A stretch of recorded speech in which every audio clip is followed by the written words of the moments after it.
Hello, everyone, and welcome to yet another exciting chapter of A Tale D20 presents Descend to the Void, Campaign 2, where 5 friends join together to tell a story of mythic proportion. Welcome, everyone. It is so nice to see your beautiful, lovely faces. How are we doing this Sunday afternoon?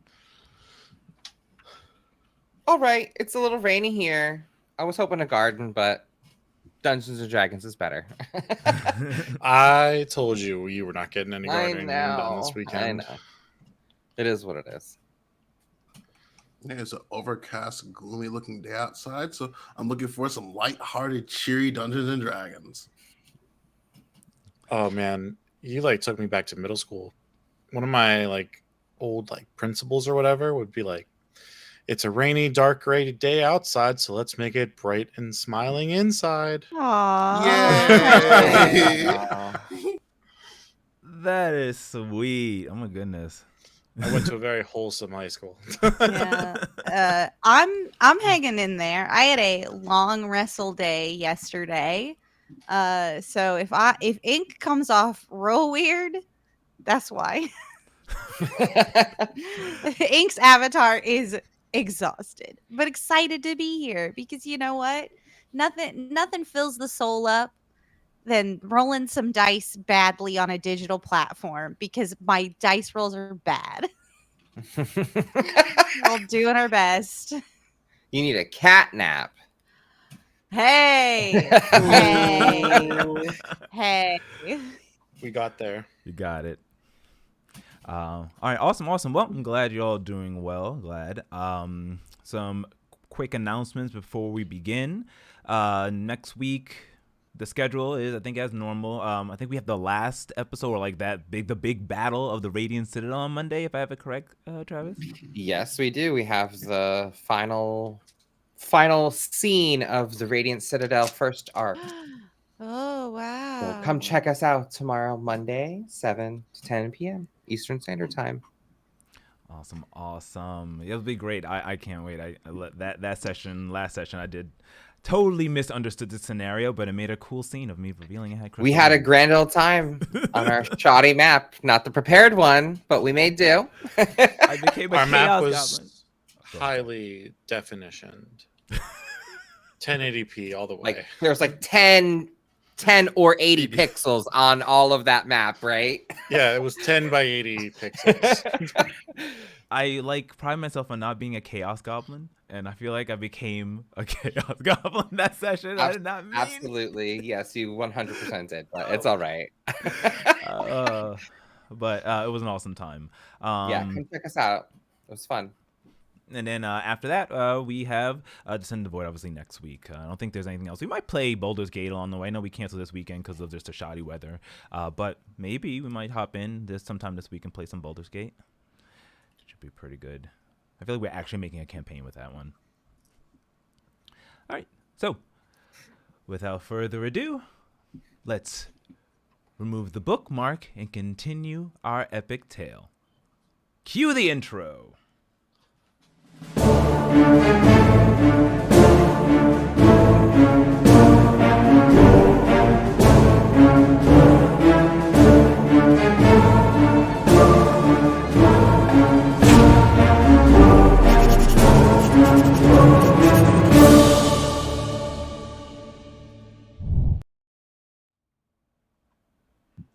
Oh, I'm like, Alan Rickman, why are you on the cover of Google? And we're back.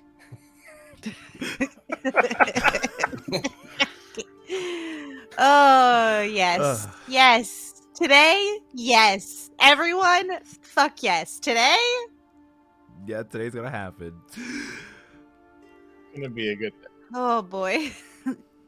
Last time, Spellbinders, you had escaped due to the efforts of your circle leader, Lucian Shadowbrook, out of this strange tomb that you went in. That was a quest given by a woman who does not even exist, it seems. You had reported back to the Radiant Citadel and rested after realizing that you have been missing for 4 days. After waking up, you were shocked that no one came to or approached you in the morning, so you continued and decided to go about your business as normal, taking jobs and going to classes until whatever happened happens. And along the way, you were bullied by one of another House of Nobles, House Meter, Grem, before putting him in his place, and continuing and taking a class where you learned how to further influence your manamancy. Here, as you molded your manifestations, you all passed with flying colors the first task, but Kievon was visited by that same entity that escaped with him. It seemed that it clung to him and was still promising him riches and power, and gave him an extra boon upon successfully completing the first class. You then took the next stage where you all walked into these waters connected to the ley lines, and Kievon saw strange visions, a figure or some type of creature being prodded and poked and tested on, and something about some dark entity speaking to someone, him particularly, saying to gather the nine will rise, and you shall be my herald, and go grab the chosen. While the rest of the party joined hands, entered in there, and getting a 777 score, saw a strange prophecy, a portent of sorts, or something of history, of a cataclysmic event that carved a planet down to a flat surface. Thereby witnessing this strange event, you felt a connection to each other, all gaining the +1 bonus to your spell and your DCs, as long as you're in vision of each other, the three of you.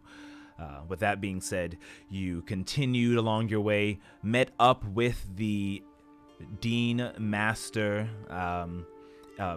Lucian, and the headmasters themselves, and found out that there was some type of connection between that and the entity that was with Kievon, known as Radaman. Before a couple events, a very hilarious but harrowing event with Ink standing up and explaining to everyone as you took your courses that they were mistreating you. You ended up speaking with Ink, the Dean Master, who had a private conversation with you. Talks about strange beings and the word doppelganger that was thrown around, but that was done in the void, as you all had continued along your way, still in the evening time of the Fractal Centaurum. So, with that being said,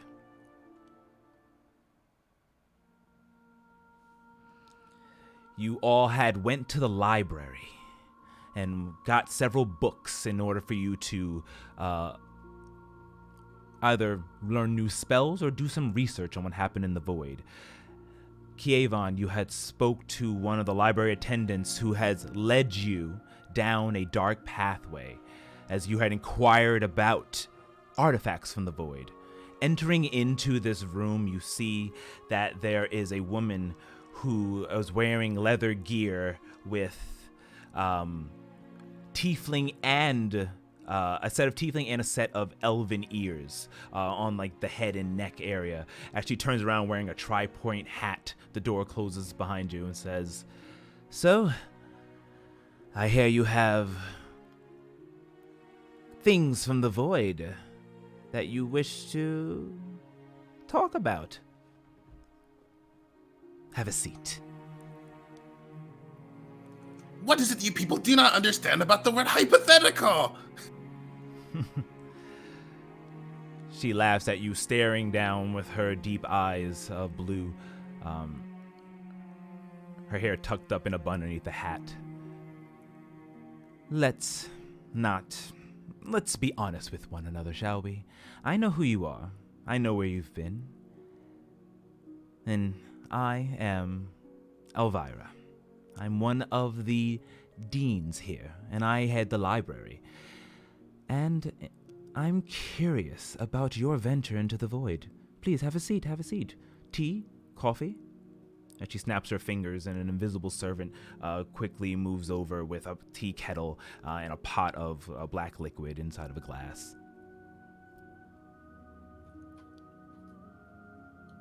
Does Elvira look like Elvira, like the like our universe canonical Mistress like- of Darkness. Yeah, Mistress Yeah. of Dark. Is this the Mistress of Darkness? The world needs to know. No, Elvira, she has long silver hair. Right now it's kind of tucked into this hat. Her eyes are icy blue, and her skin is kind of like this peach-colored skin, reflecting that of like a tiefling and an elvish, like an Eladrin combined. Oh. She does wear like safari, jungle, adventurer clothing, though. And her room is full of strange effigies and occult items, swords and weapons and things out of this world. How long has she been a dean here? Would we know? Go ahead and roll me a history check, Zendaric. All right. Ooh, 12. Those spices are so pretty. Thank you. A 12. From what you've known that the Winter Moons are a family of Quandrixes, and they've all been members of the faculty. So she's been in the Isle of Eternity for as long as you can remember. As a teacher here, she's probably been here for a few years. You don't gotta get Quandrix if you stay Quandrix. Okay, I trust her. Okay.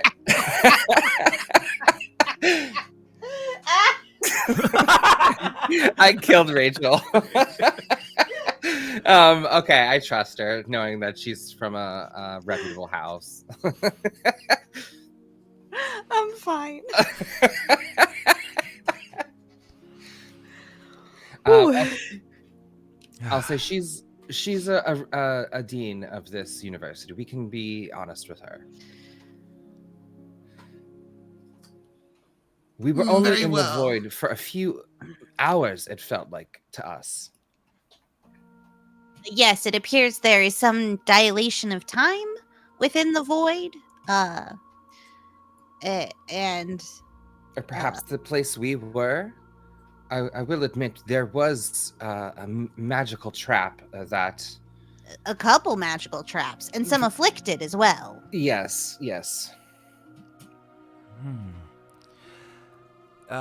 Thank you so much. You can return back to the library, as she's talking over with, with the male attendant who had walked you in here. He goes, "Oh, thank you, madam. Good day." And he leaves, closing the door behind him, leaving you alone with Elvira.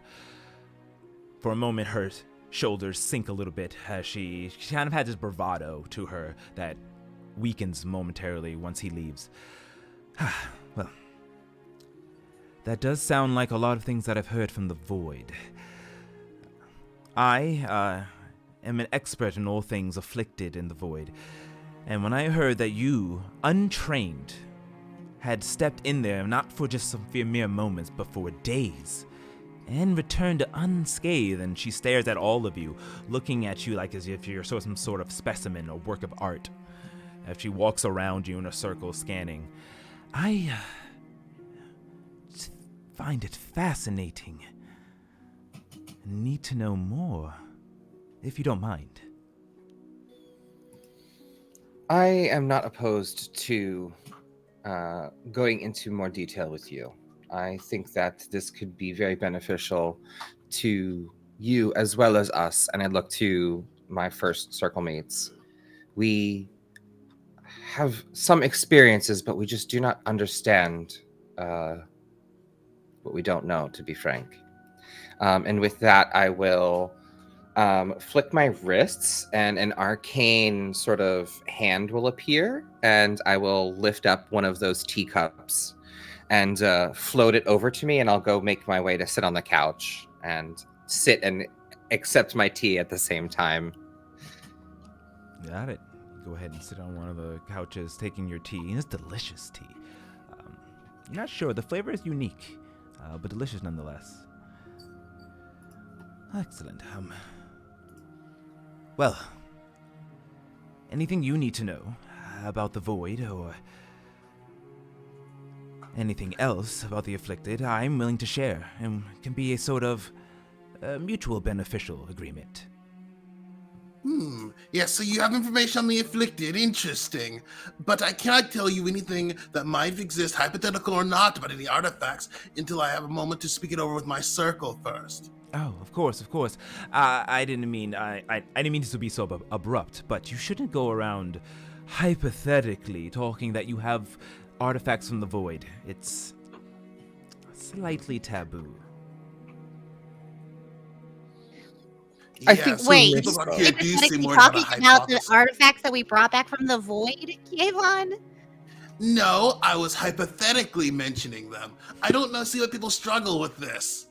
I did say you did it hypothetically after everyone is said and assumed that we conjured the void. You walked around and said hypothetically, what if I had something from the void? This is the first Ink is hearing of this because this happened while they were in their little void meeting moment. Mm-hmm. Ink is distressed. It seemed like a reasonable point. The headmaster said everything was fine. I don't think that we fully understood what we were getting ourselves into by doing the things and making the choices and saying the things we are saying. So perhaps let's use this opportunity to fully align. Unless I you're still looking like to the make name friends Magoo. here. Unless you're looking to make friends here and rub elbows with people in specific, I see no reason to run around in fear of a reputation. It's best to understand who and what reputation you're building, though. You don't have to be afraid of it, but you should. As we can see here, just simply mentioning a few things has got us into a back room as I gesture to the dean. So we're controversial. Look at what doors it's opened for us. I can't argue with you there, but perhaps a skosh more caution. Very well. I say we let our actions speak for our reputations. Are we like huddled like in the corner, like so she can't hear us, or like are we just sort of chatting casually in front of her? I'm talking casually in front of her. Listen, if she wants to be a part of this conversation, it's obviously none of her business. She can pry all she wants. She's right there Okay. listening and just like, Yeah. Well, we haven't like officially like above board. We haven't officially like confirmed 100% in front of her that we have something. We've been still No. dancing around that. So I'm going to sort of look at Kayvon and be like, what do you think we should do, Kayvon? We have the head of the library, the dean of scrolls here. With our speaking so openly has piqued some curiosities. Do you think it is time to perhaps speak a little further of your experiences in the void? It does seem reasonable at this point to lean in. After all, I would hate to make an enemy of the administration. And I am curious about the information about the afflicted. Let's see. Okay. I will go into some more detail explaining some of the traps, some of the arcane writings that we encountered, the tunnels, the murals. Yeah. And then Ink would like to also like supplement and help sort of like give context to like the faction war and stuff and how it was depicted. and then sorry, Zeki, you were going to say something? I was just going to add that Sully will also add some flavor commentary when necessary. But then when we get to the orrery, which I believe is where we also encountered all of these old books, I will specifically leave it open at a point for Kievan to I'm gonna. And we were in an orrery, and it had this gigantic mechanical contraption and notebooks. You wouldn't believe relics, scrolls, like so many historical objects. Way too many for a group to carry all out. Hopefully, this place can be found and explored again. We found so many awesome relics there, didn't we, Kievan? I look over at him and look. And I I'm look gonna, back at Sully and check, and I make sure everyone seems on board with a nod or something like that. Oh, I give a nod. I look and check Big Steve's face. Ink is like slowly nodding and like sipping tea, like, yeah, honesty, like with the face of like, yeah, tell the truth. It's fine. Yes, and we have some of those relics with us. We thought that the information would be good for all the people of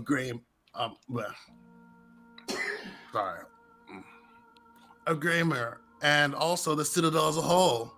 And I turn around and I reach into my my bag of holding, and I produce one book.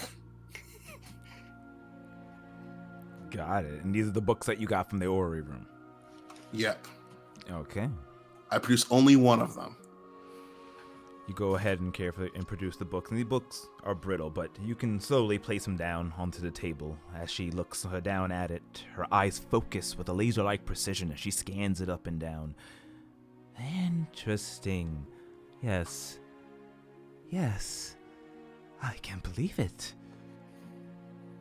Actual text from the void. I can feel its void magic, the curse all over this. Ooh. Do you mind? As she reaches down towards to touch it. it's brittle. Careful. Oh, I reach my hand over it before she touches it. You said you also had information on the void as well, and the afflicted. She smiles, looking at you. Yes, you're right.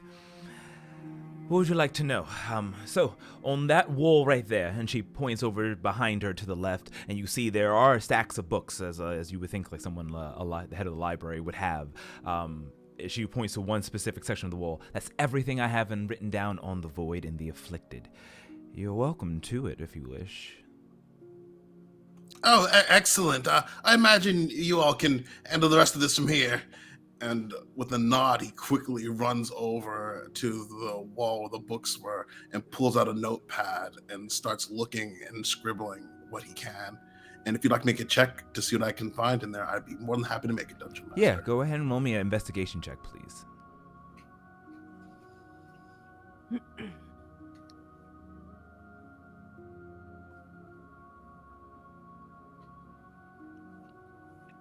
Oh, A 3.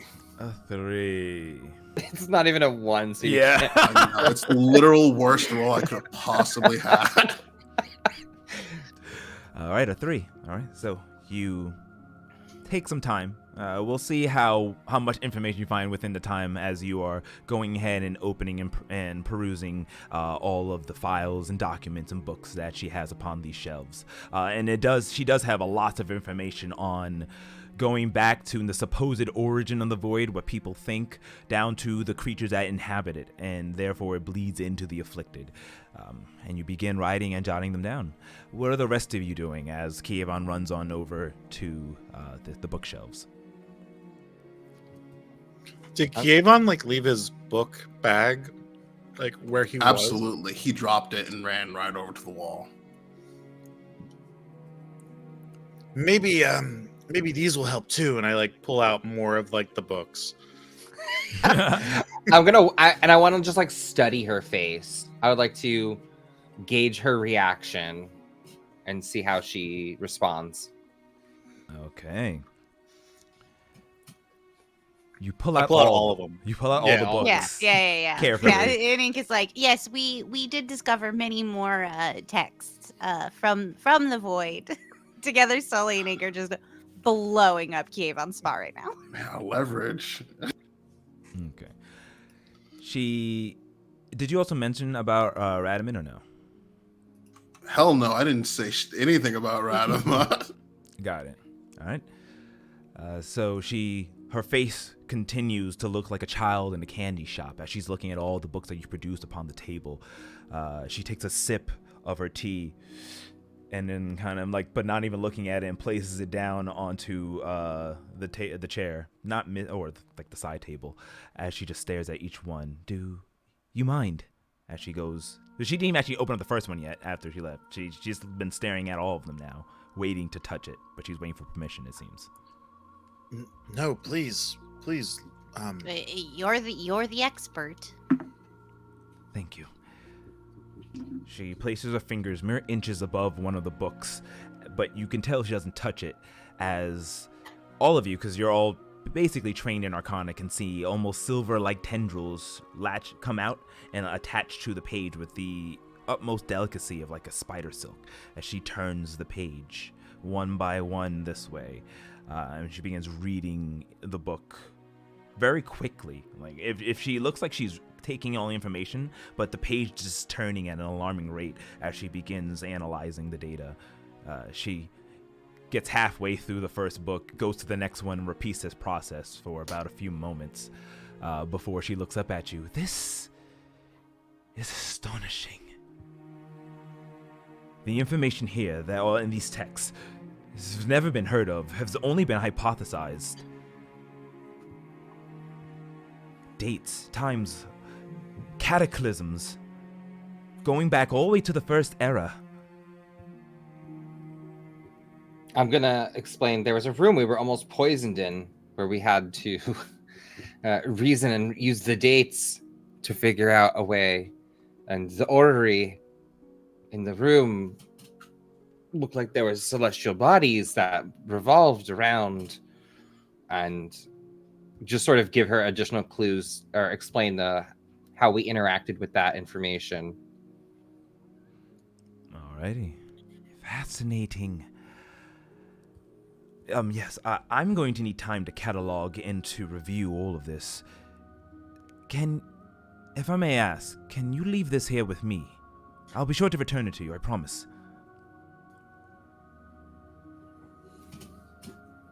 I think it would only be fair then if Kievon and I could borrow a few of your collection to study while we are about, if that is all right.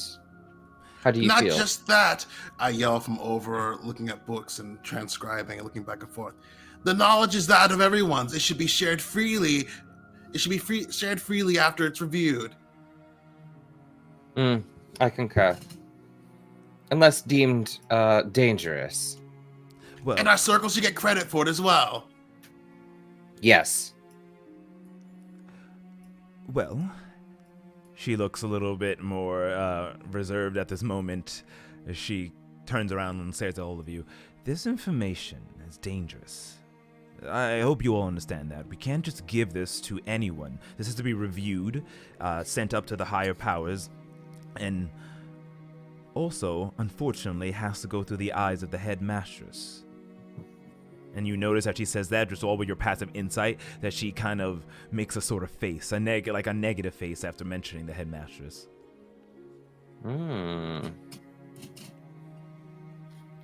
Even if the information can't be shared, the creditation of finding it, though, should still be attributed to our circle. Oh, of course. Oh, no, don't think that. We just can't publish it into the public space.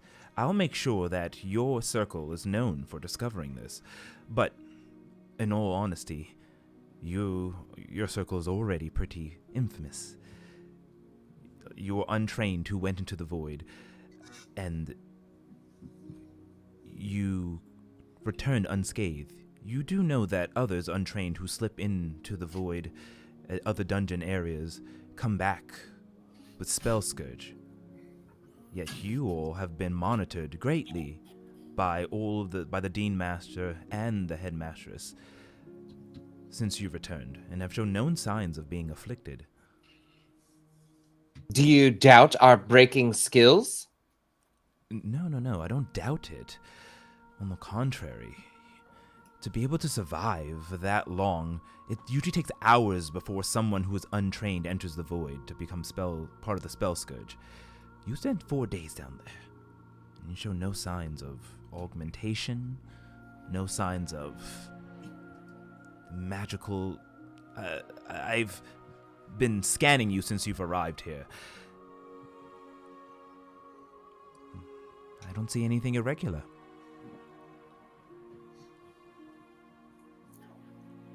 Perhaps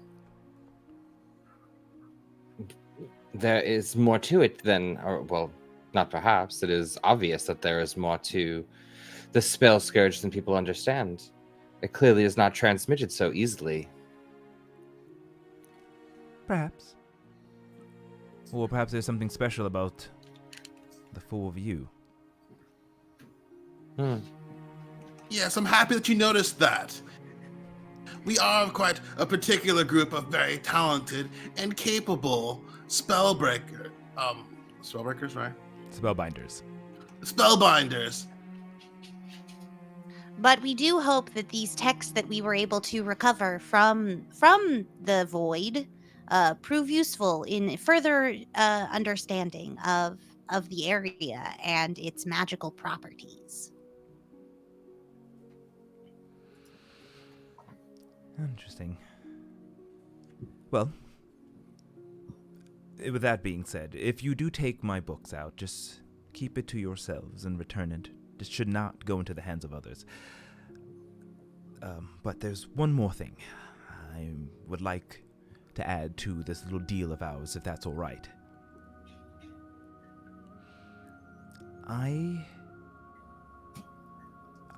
I think there's something happening in the core of this school that I don't know about. And I know about everything. I believe the headmistress is hiding something. They seemed erratic, very odd for Seraphim. They were very fixated on you. And even now, after meeting with the four of you, yes, I'm aware of your meeting as well, they are, how do I say, just acting strange. Can you please let me know anything that you learn dealing with the headmistress or anything with the school, whatever happened with an actual entrance to the void appearing here in the Isle of Eternity, it has shaken the core of our very society. Just let me know if you hear anything, and keep a sharp eye out. Can I roll insight? Like, does she Yeah, this is really like feel spooked about Seraphim being weird? Yeah, go ahead. Yeah. And roll me an insight check. I would like to also do that. This just like seems pretty off that like she's asking us to spy on the head mistress. 15. 15, okay.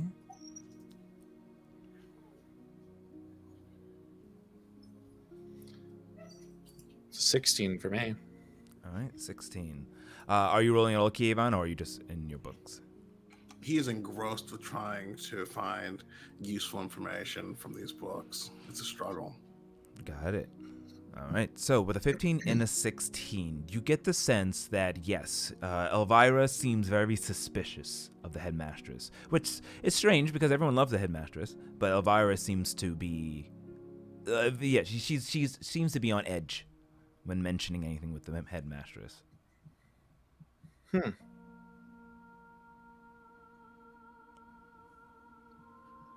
If we have an accord, yes, I'll give you full access to all of my books.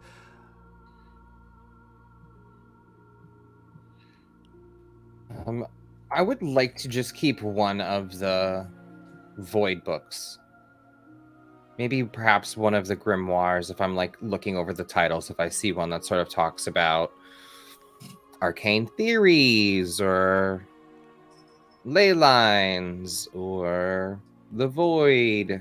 anything like that. Like if I see one of those titles that sort of stick out to me, I'm just gonna pick up and be like, actually, I want to keep one to read through myself. Well, fair enough. And you look around and you do spot one that seems to be about the arcane nature of magic at whatever time period this came from. Yeah, I just want one to sort of look through and sort of keep as, you know, like safeguard just in case. Mm-hmm. Totally. So, excellent. You are free to stay as long as you like. Also, if you wish to participate in my classes, if you were to learn more about the history and bolster your knowledge, I do have them, and they do fill up fast, so I can make sure I leave a spot for your circle, if that's what you would like.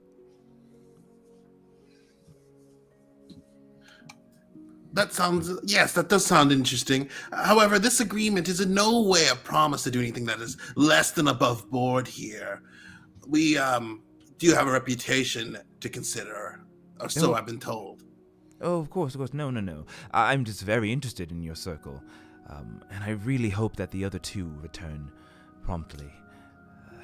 The longer they stay in the void, maybe they have the same abilities as you, can withstand the scourge, but every day that passes, I just don't know. Have you heard anything about the progress of that search?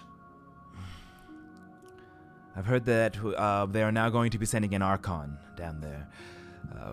That void entrance seems to go much deeper than we had thought, deeper than any other entrance that we've found to date.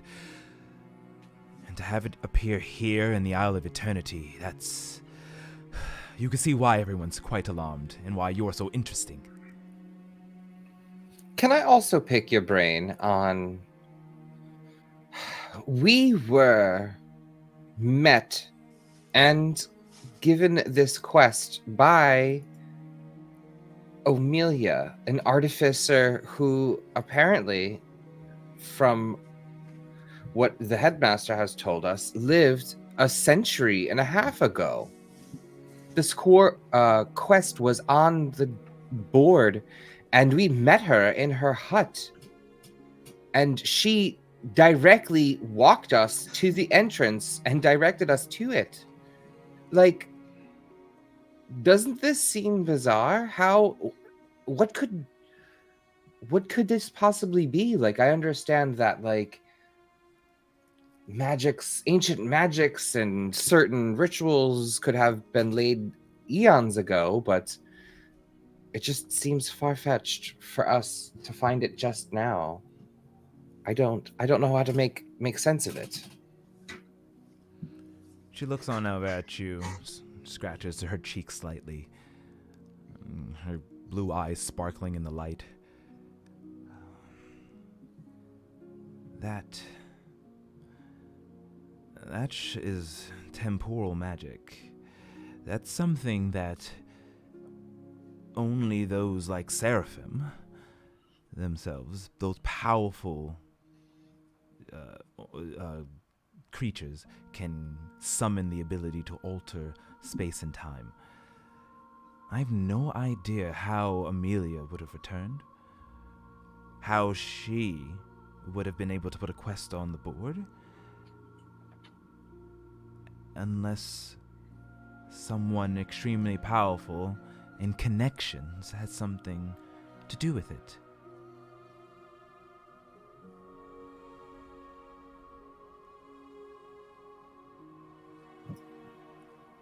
I'll finish sipping my tea, put it in the saucer, lean forward, and put it down. Temporal magic is something that is very tricky, but she was an artificer. She did not, she was powerful, but from our brief meeting with her, she needed aid, so I can't imagine her being able to open portals to different times, so there must be another person involved. This is slowly becoming more and more complex. And one more thing. Amelia, the reason why she's in all the books. She was a very powerful artificer. She was back then. It wasn't called artificer. Was that blend of science and magic was still new, and she was one of the founders, the builders originally, the planners of Cloyphus, down in Lumaria. So she was able to create wonders that that even the most powerful artificers today ever dreamed of creating. So I wouldn't put it past that she built some type of temporal machine or something, but to what end, I have no idea. You think a machine was able to, or would be able to amplify magic that much? That seems crazy. Impossible. What is impossible? So something that's possible that you didn't discover yet. I mean, very true. Well, I've given you a lot to think on, and so did you with me. I would like to peruse these books and see what I can find, but remember, we will share information and keep your eye on the Dean Master and the Headmistress. They're hiding something. I don't know what. It's something.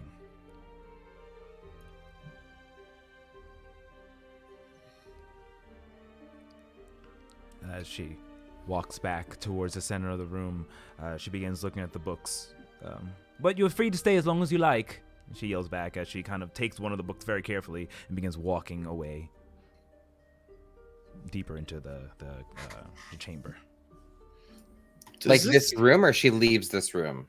The room is kind of large, so she kind of goes to the other end. You can still talk to her, but she's going further away from you, where she's not interacting with your group. Okay.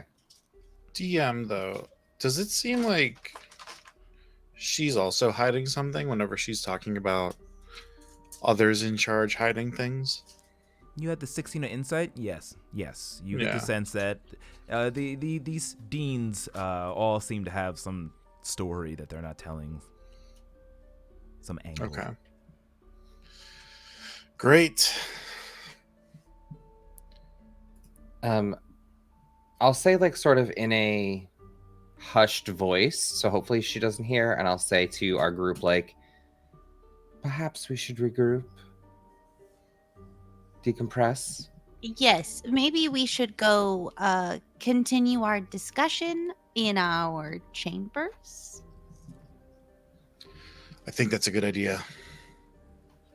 Kayvon, have you found a few books to check out? No, I can't find anything with all this whispering going on around me. Well, I'll help you then. And what have you cataloged so far? And I'll go over and assist him in finding. Don't look! I tower over him. Well, which is it? Like out of character dungeon master. Do I like? What have I cataloged? Okay, so we're chatting for a little bit. No, you can spend much time, probably about 15-20 minutes or so, but you're trying to go as fast as you can, and plus you did roll a 3. You were able to look in. You started from the beginning, and were able to get the dates of the supposed dates of when the eras started, and as well as the legend, so to speak, about how there was a great cataclysm that shaped this entire plane of Adramel multiple times, and each different shaping or shape of it were the 1, 2, and 3rd era, and you're currently in the 3rd. And that's kind of like, and information in that for that is what you have written down, though there's tons of other things that you were not able, unfortunately, to copy. Can I scan quickly and look for a few books that say afflicted, or like a journals on interactions with afflicted? Yeah. And if I find like 2, maybe 3 of those notebooks. I'll be like, here, afflicted, afflicted, afflicted, and I'll just hand them to Kievon. Just make sure we bring them back as per her request. Yeah, you could totally grab them. That's totally fine. I didn't. Yes, thank you, Zen. I appreciate the use of your towering size. I'm glad I could reach the books on the top shelf for you. Let's go. Embarrassingly, very quickly put up my poorly done note, a cover of notes of things I already knew, and grab the 2 books and saddle up to Big Steve. All right. He kind of walks on over to you, panting as you saddle on Steve and begin leaving. As the door, Elvira turns around and says, "Have a good one, students, and may the blessings of the 9 come upon you." And she's not looking; she's just reading the book as she twists her fingers, and the door opens up, leading you back into that kind of dark walkway. Just keep going forward. Don't make any turns, and you'll go right back where you were. Oh, we were in the back of the library. As all of you leave and the door slams behind you, and you turn around, the door disappears. So just nothing but darkness. Does my 15 perception pick up anything interesting down these bookshelves? Oh yes, because you can have dark vision. Yes, too. you have dark vision. I would say there are books here. They look more like official documents, like catalogs of school information. Nothing like historical in the world, just school-related documents. Okay. As I sort of take the lead walking back, I'll just mention, I'll say these all look like administrative. Yeah. And lead us out the way we came. Alrighty. So you go ahead and leave, continuing going forward until you reach another door. The door opens up instantly for you automatically as you step through the threshold, returning back to that grand, large library. That is the Grand Library of the Fractal Centaurum. You see several of the librarians there, including the one who had helped you before, aiding students. As he turns around, looks at you, gives you a nod, and continues to help out a student. As you can make your way back, and where's your destination? I think we're headed back to our dorm. Yeah, unless there was time to make another class, and even so, I guess we want to go to our dorms first. At this point, you could do an evening class. You normally get about the ability, the time to do 2 classes or 1 large quest. So if you wish to, you could do something like that. Let's do some night school. Yeah, I'm about it. Yeah, I love that. Alrighty. But you all head back towards your dormitories, making your way through all the different walkways and passageways before entering through your long corridor back into that interior war room where you see training on with a wand in tow.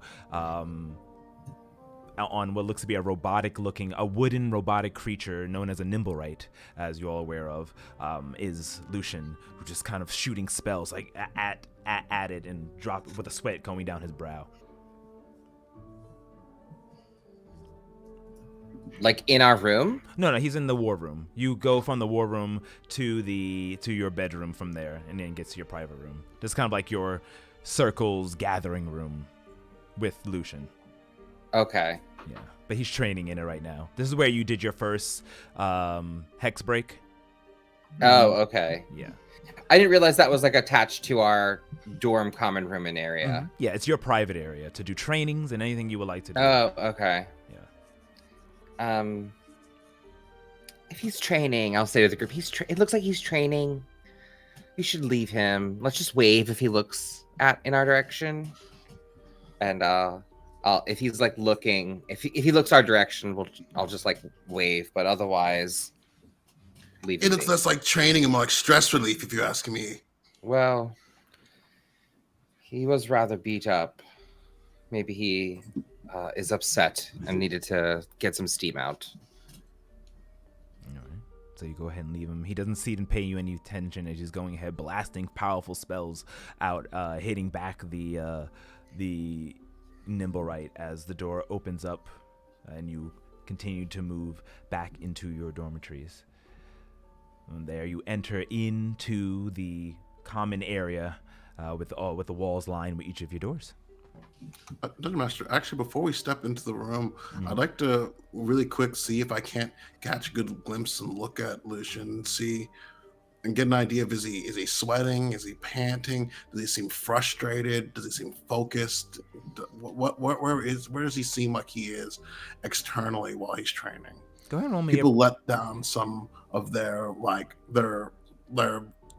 walls and defenses when they're trying to really, really exercise that full range of motion and training. So hell yeah, I'll roll that. Sorry.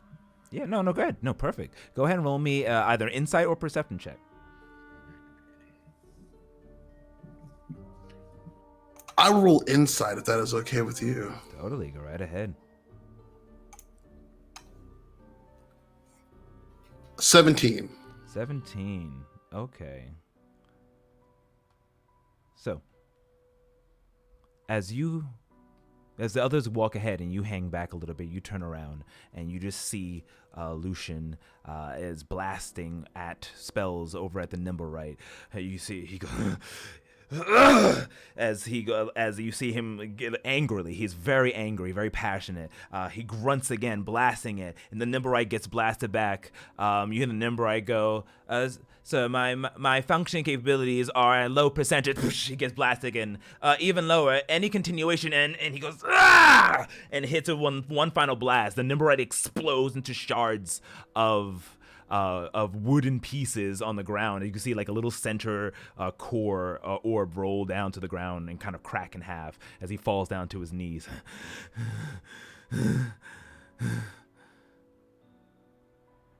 He turns around and looks at you. And dusts himself off. Gavon, did you need something? No, just let us know what we can do to help in the search if you can. Pay attention to your studies. Achieve greatness. That's all you need to do. But of course, I hardly need the school for that.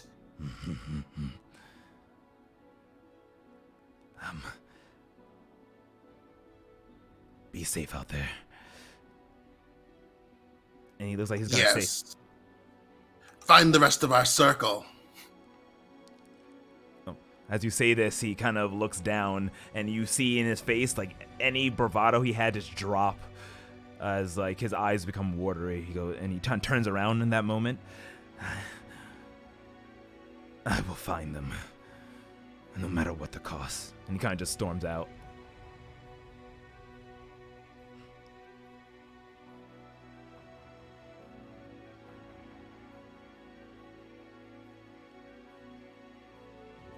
Well, let's try and not dwell on that situation. Oh boy. Let's keep why you go back and return. Unless there's something you wish to do out here, you can catch back up with your group. I watch Lucian leave. I shake my head. I feel responsible too. And then I will walk up and catch up my circle if they're a little bit ahead of me. Okay.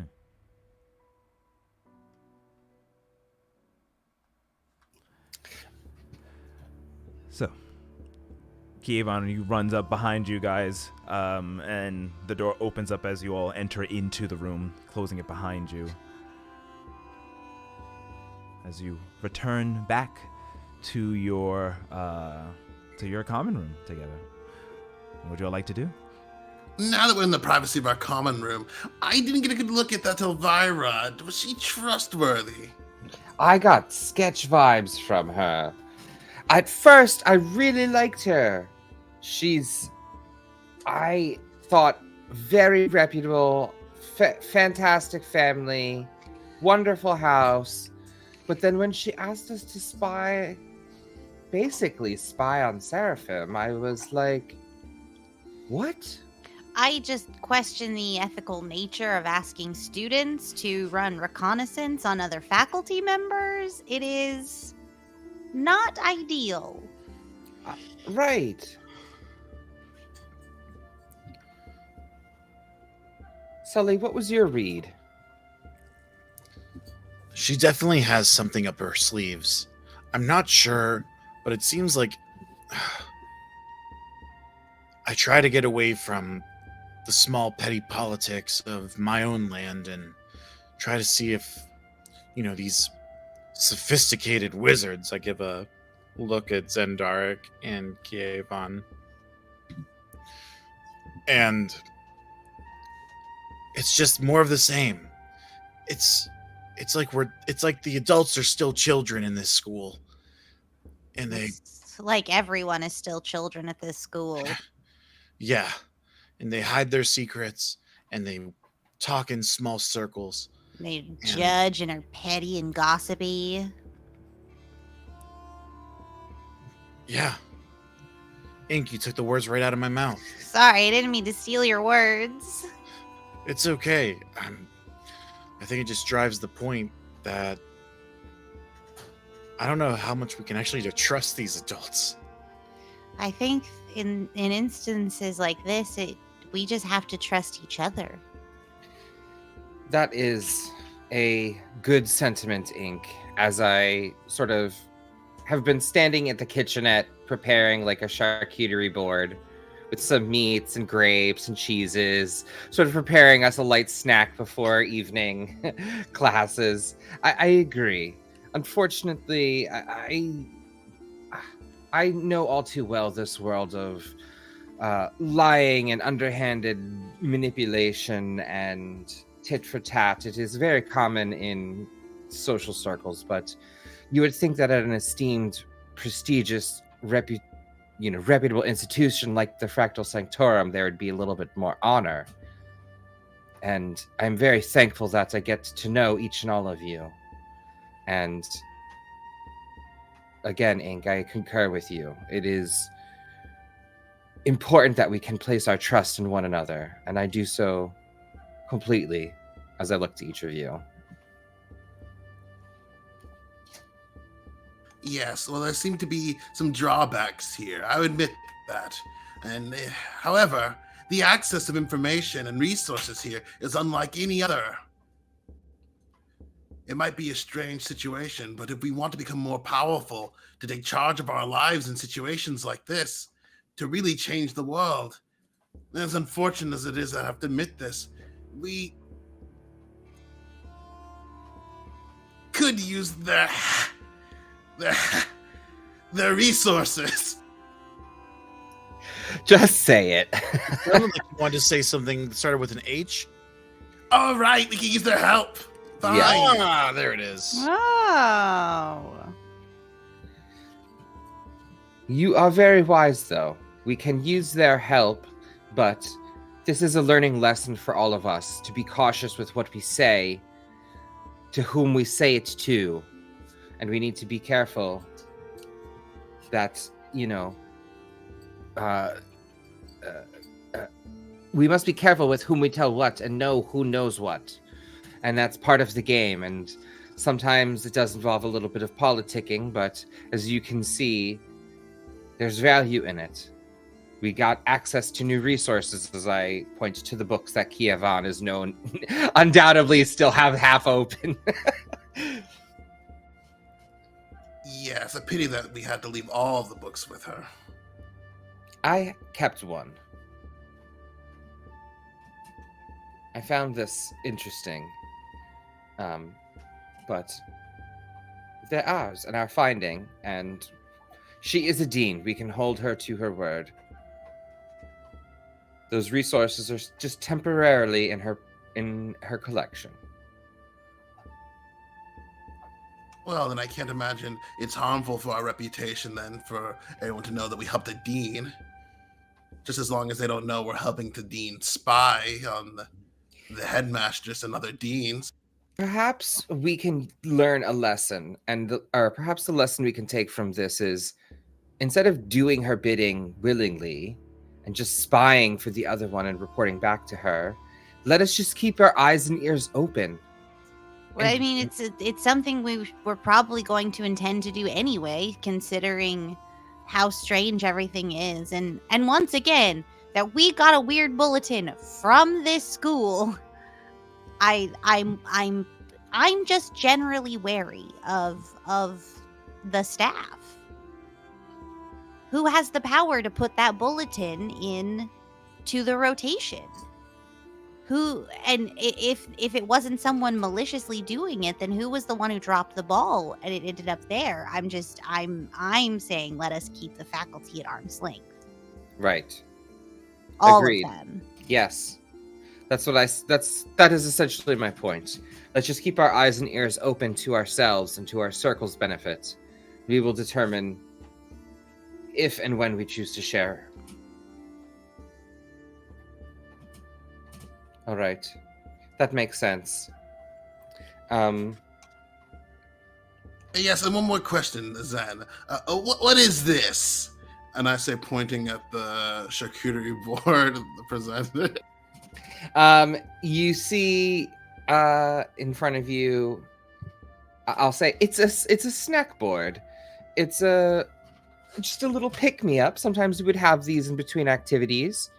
My family attendants would provide these prepared, so I figured I would give us a shot. We have, and I'll point out, a selection of dairy products, some aged cheeses, mild, sharp, smoked, breakable, crumbled, hard. Then we also have pepperoni, salami, ham, turkey. You also see here there is giardiniera with some pickled vegetables, cornichons, peppers. You see that there's just like meticulously placed like rows and rows of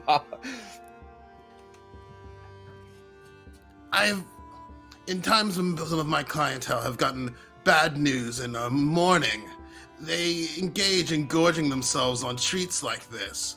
But have no fear, our friends will be getting back safely, the other members of our circle. We don't need to go through anything like this, and we need to take care of ourselves, now more than ever. I think you misunderstand. This isn't a gorging board. It's just a light snack, and I'll take a piece of cheese, piece of meat, and eat it. Like that. The list of items there went longer than the list of books we left. You need a good variety. How are you supposed to enjoy the delicacies of land and sea if you don't have it all plethora in front of you?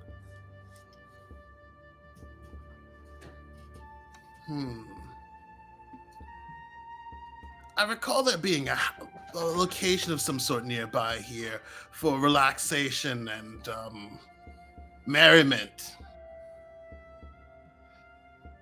Like a tavern? Yes.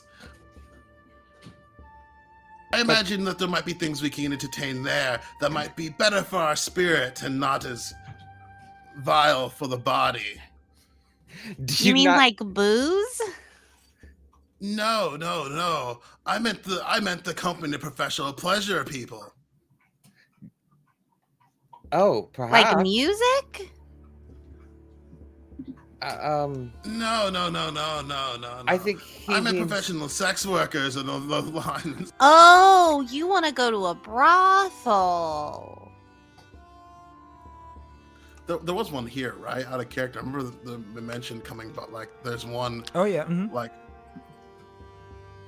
There. I can't remember the name though. There's the, well, one place where you get there's the Devil Wears Naga, That's what I'm thinking. which is like a club and all that, but then they involve themselves in Pleasure of the Flesh. It's very classy. After 10 p.m.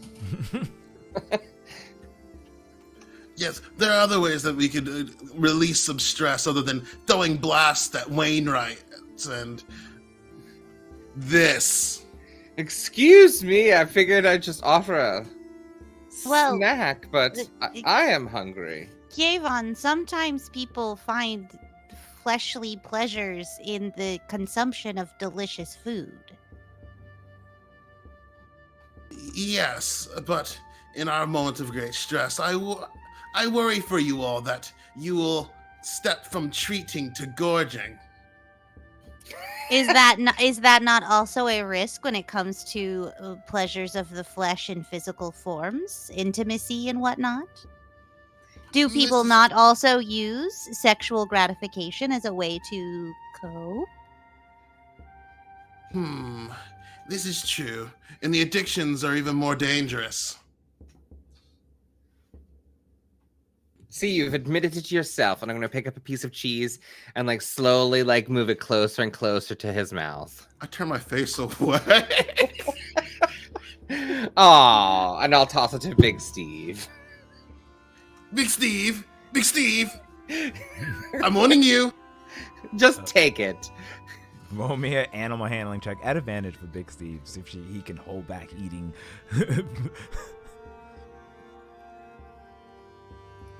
Just give Big Steve all the cheese. So that way he like just farts it up in 15. Avon's.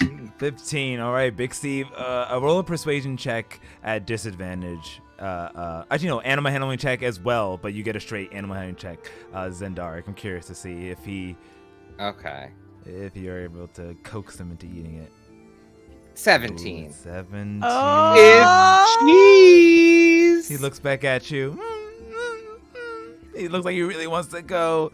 I'm not even Kaylon. looking at him when I say it. I don't even. I'm like, don't. I look away. I turn my face away from the cheese.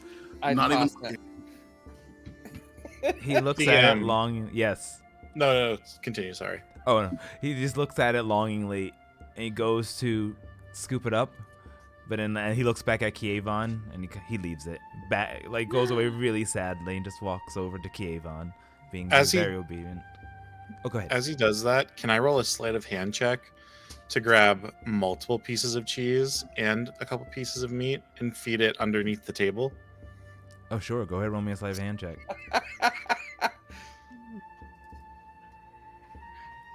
It's only an 11. Ah, nuts. You go pick it up, but though it is obvious, unfortunately, as you go and grab a couple and put it underneath the chair, and Kevon, you kind of notice that, and he will notice as Big Steve notices as well, and just really wants to, but it's very obedient. Very well. You may have. He resists the summer sausage too. Very well. I will allow you to. And I will reach down and grab a piece of something, throw it back, and chew it merrily with them. Oh, okay. And then Big Steve will go to grab one from Sully's hand as you two of you enjoy delicious charcuterie presented by Zendaric. There we go. Don't look so smug. Well, as the elders say, everything in moderation, including moderation. Yes, well put, Ink. As the What will we do now after this brief reprieve then? Go to another class? Take a nap. I will go get ready. Oh, I guess we have schoolwork to do. Yes, we are 4 days behind our classmates on studies. We should prioritize getting caught up. Fuck, I forgot we were 4 days behind. You're right. I'm gonna go to my room and get changed. Alrighty. So you all go to your separate rooms to get ready, all entering in to gather your things as Archon Medical Turnk has followed us. Thank you, Archon, for your gracious follow. And Thank you. As you all go into your separate rooms, Kayvon, you close the door behind you and you hear a familiar voice echo inside of your mind.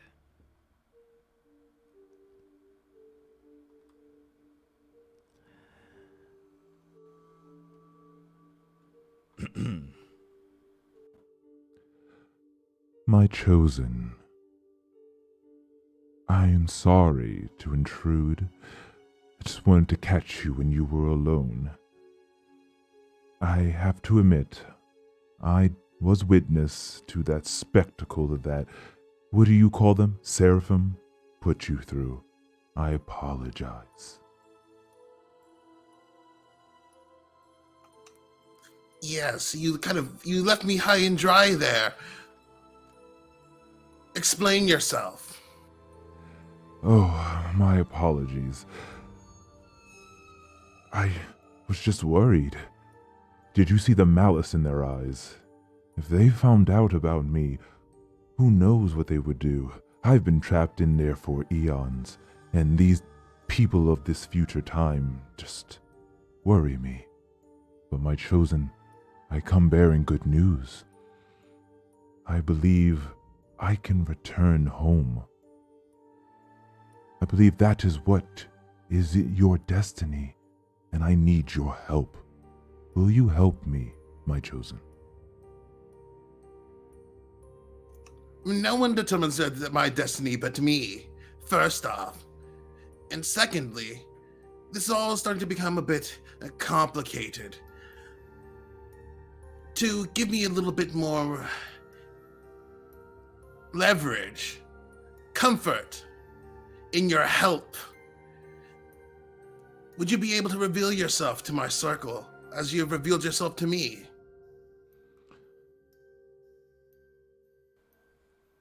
The voice kind of disappears for a moment, like a hesitation almost.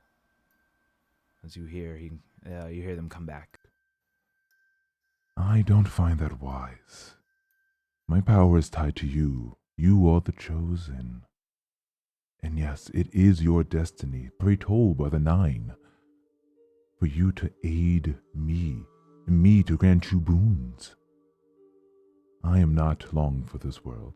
My place is elsewhere.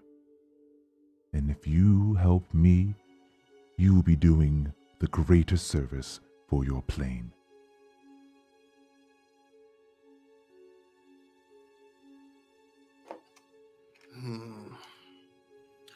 From what I've seen here, the staff is, well,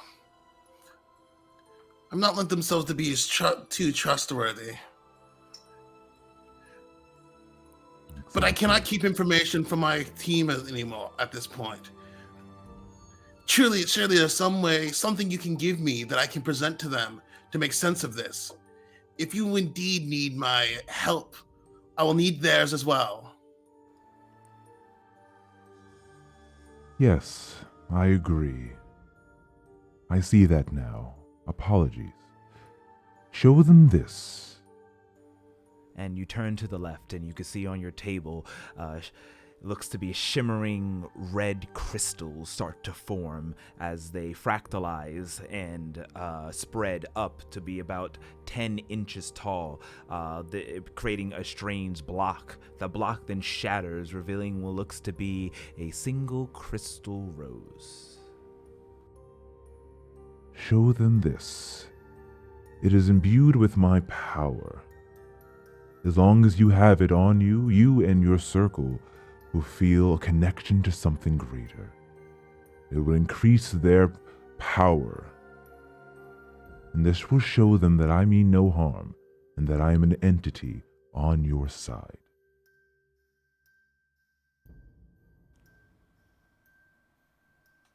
Well, yes, good. That is more like it, Radaman.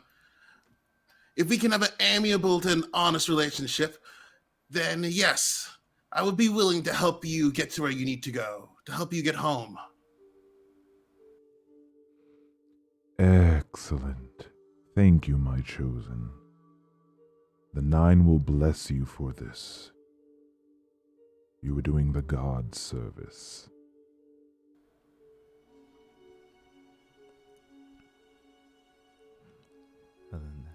The voice, the presence still remains, but doesn't seem that he continues, though. You see the shimmering red crystal rose just kind of floating there.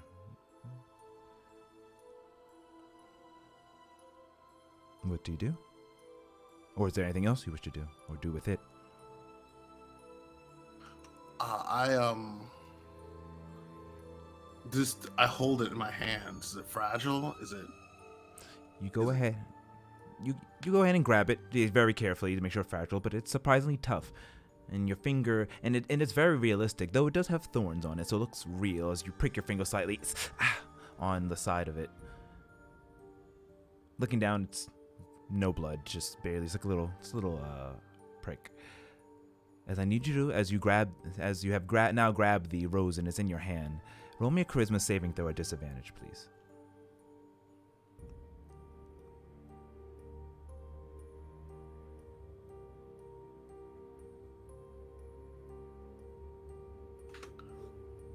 A 13. 13. Okay. You go ahead and grab it. It doesn't weigh very much. Looks like it, if you like slam it down, it'll probably shatter, but it seems pretty sturdy. It's not going to crack in your hand. It's beautiful. You look down at it and you see an eternal reflection, an endless reflection of yourself as it spreads across the entirety of this fractalized surface. And it's captivating.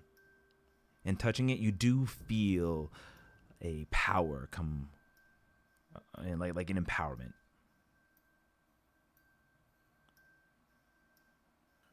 I smile to myself, certain that this will solve everything and it's going to smooth everything over. I'm 100% confident. I pat Big Steve on the head, confident that this will be the thing that pulls my circle together. And it's just part one of us stepping to the legend of my destiny. Got it.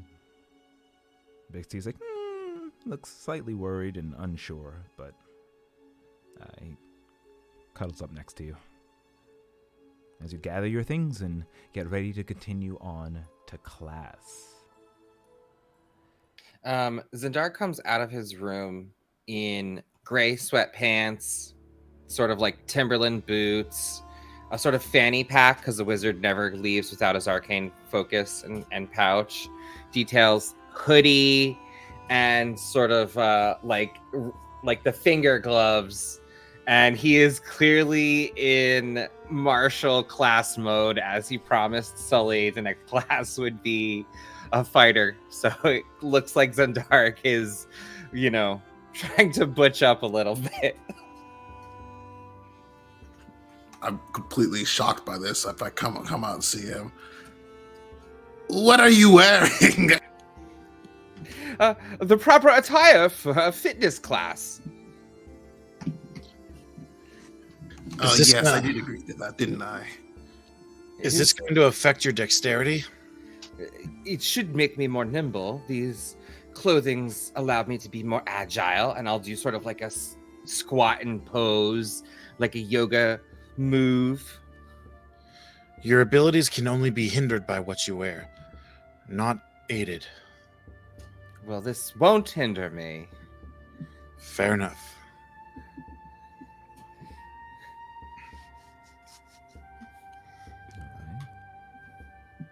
So, as you all gather inside the central room, is there anything else you wish to do before heading off and seeing what classes are available at the bulletin board? Oh, I want to say Inga also puts on like athletic gear, but like their athletic gear is more like the stuff they wore in the desert for training. So kind of like this loose flowing, like cream colored, almost like a romper situation. Let's talk about fashion. Let's do it. With like a flowy caftan. Yeah, but like shorter on the legs. Like think about cute little like MC Hammer time pants. Yeah, but like shorts like that, like little poofy like knee shorts that like kind of poof out, and like this like flowy top with like a little like small sash around. And he comes out and goes, "We are ready to see that Sully feels represented and seen. Let's go get our sweat on." Yes. Yes, I just need a moment to grab something from my room before I do this. I quickly run back into my room and slam the door. And the sound of rustling as I try to change into something more appropriate. Alrighty. I hop out and basically just like, a white shirt with the sleeves rolled up and a pair of trunks. Let's get down to business. All right. So you all gather your things and continue as Kayvon gets closest to the rest of the party. Do you still do you have on you the rose, or did you leave it in the room? I've placed the rose in my bag of holding. Okay, got it. Alrighty. So you make your way out of the room, back into the war room where you see it's empty, other than just shards and splinters of a wooden contraption. As you make your way out of those doors into the hallways of the Fractal Centaurum. As you go ahead and make your way down the stairs and through all the corridors until you finally make your way down to that large bulletin board room where there are still several students taking, as hours have passed and now the moon is starting to rise up and we've reached the evening of over here on the Isle of Eternity. You walk up and see all the choices of classes that are listed around you, and it's similar to the ones you saw before as well. Specifically, the athletic ones you saw in preparation for Mage Wars, an event that seems to be hosted here at the Fractal Centaurum, as well as extra classes that appear in that section, such as Battlemancy, the art of magic in battle, and then basic courses of athleticism.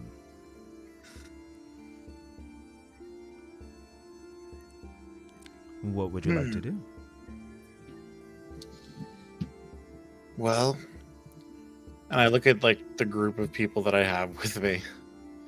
Maybe we should try some basics in athleticism. Oh, yes. While my training in Barreset was rigorous, it definitely was more of the mental variety. Only a small amount of physical activity. So we would like to not blow up. DM, what was that first class? Just for the record. So there was the Mage Wars battle course, and then there was Battlemancy, was using magic in battle.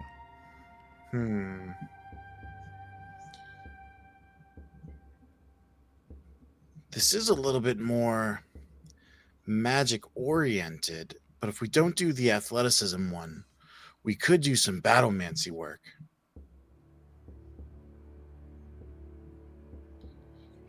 Well, I am not against some battlemancy. We did have to fight a light golem, and we almost didn't. We almost did it. We almost didn't make it. Yeah. I didn't want to say. I started saying it, and then We need to be true to ourselves. We are on the road to greatness, so let us be real.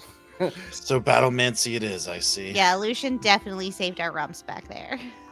Yes. Well, that was then, and now it's our turn to be prepared and ready. Sully, is this what you want, though? I'm fine with the introduction to athleticism if you wish to go that route as well. I mean, I personally am more acrobatic than athletic, but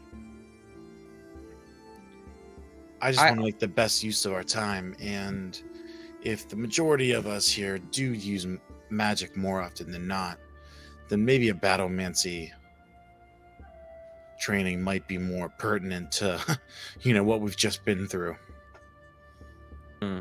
I concur. So battlemancy it is.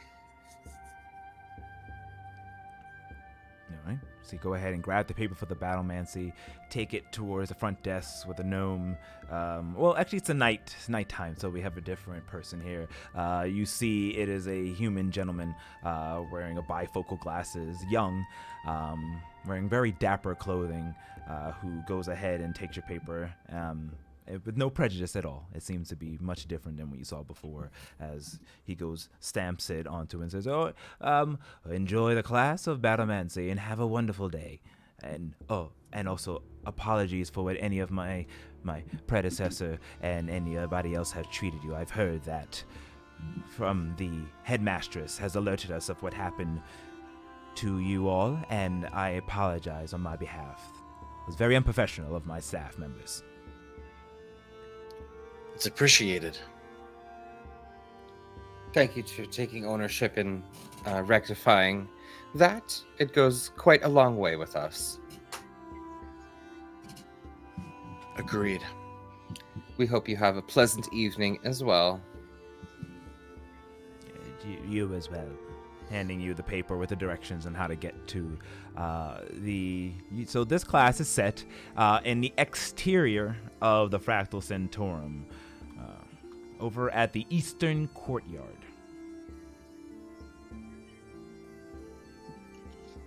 Eastern Courtyard. With Okay. that being said, you gather your things and can easily head over to that courtyard to participate in your class. You'll have to lead the way. I've never been here before. Clearly. And there's maps and directions, so all of you can easily find your way as you make your way out. Sully, can you roll me actually, everyone roll me perception checks. Uh-oh. Here we go. Me and the VTT. Oh no, that was Can I roll almost my great. advantage, assuming Big Steve is helping me? Wait, what was the roll again? Perception. Perception. Thank you. Oh my gosh. Ugh. My poor Yeah. brain. I would say Big Steve can't roll, but you can roll advantage if he's aiding you. Ugh. It stinks. Gross. Ink is busy having an internal like anxiety attack about if people dislike them after the speech they gave in the same area. Ink is God. going full me and just being like, oh God, oh God, why would I? I made an ass of myself. Just a few no. hours later, too. Yeah, like Ink's already regretting it. Alrighty. So, Trying to give reason to why I can't roll for shit. I love it. Kievon, you notice first a figure darting its way through the crowds of students who are making their way out of the hallway once you leave out of the bulletin board room. The figure then catches, let's see, Kievon's eyes. Yeah, 12 is decent enough. As you can see that the person, sorry about that, just pulling up my, looks to be a very pale-skinned human with long gray hair, wearing a long dress that's silver, almost silk, and darting its way through the crowd with like strange, like ghost-like precision, like the way that it's just swaying in and out, not touching anyone, until finally popping up before you. And Ink and Zendara, you're just frightened by this because it popped out of nowhere. But Sully and Kiev, and you notice this figure just kind of apparate behind you and say, "As one of you, Sully Oberto." Ooh! Who are I- you? I spin around with a dagger pulled. Please drop your weapons. I am only a messenger. Sully Oberto here. And looking in their eyes are completely gray, almost like as if they're they don't have any pupils or irises, just gray eye. But they look down at you with a strange kind of like piercing through your soul. You have a call in the Oracle Chambers. Please follow me. It is of utmost importance, I am told. I was just about to get to class. Will these disruptions never end? I belong. Fine. I'll be right back, everybody.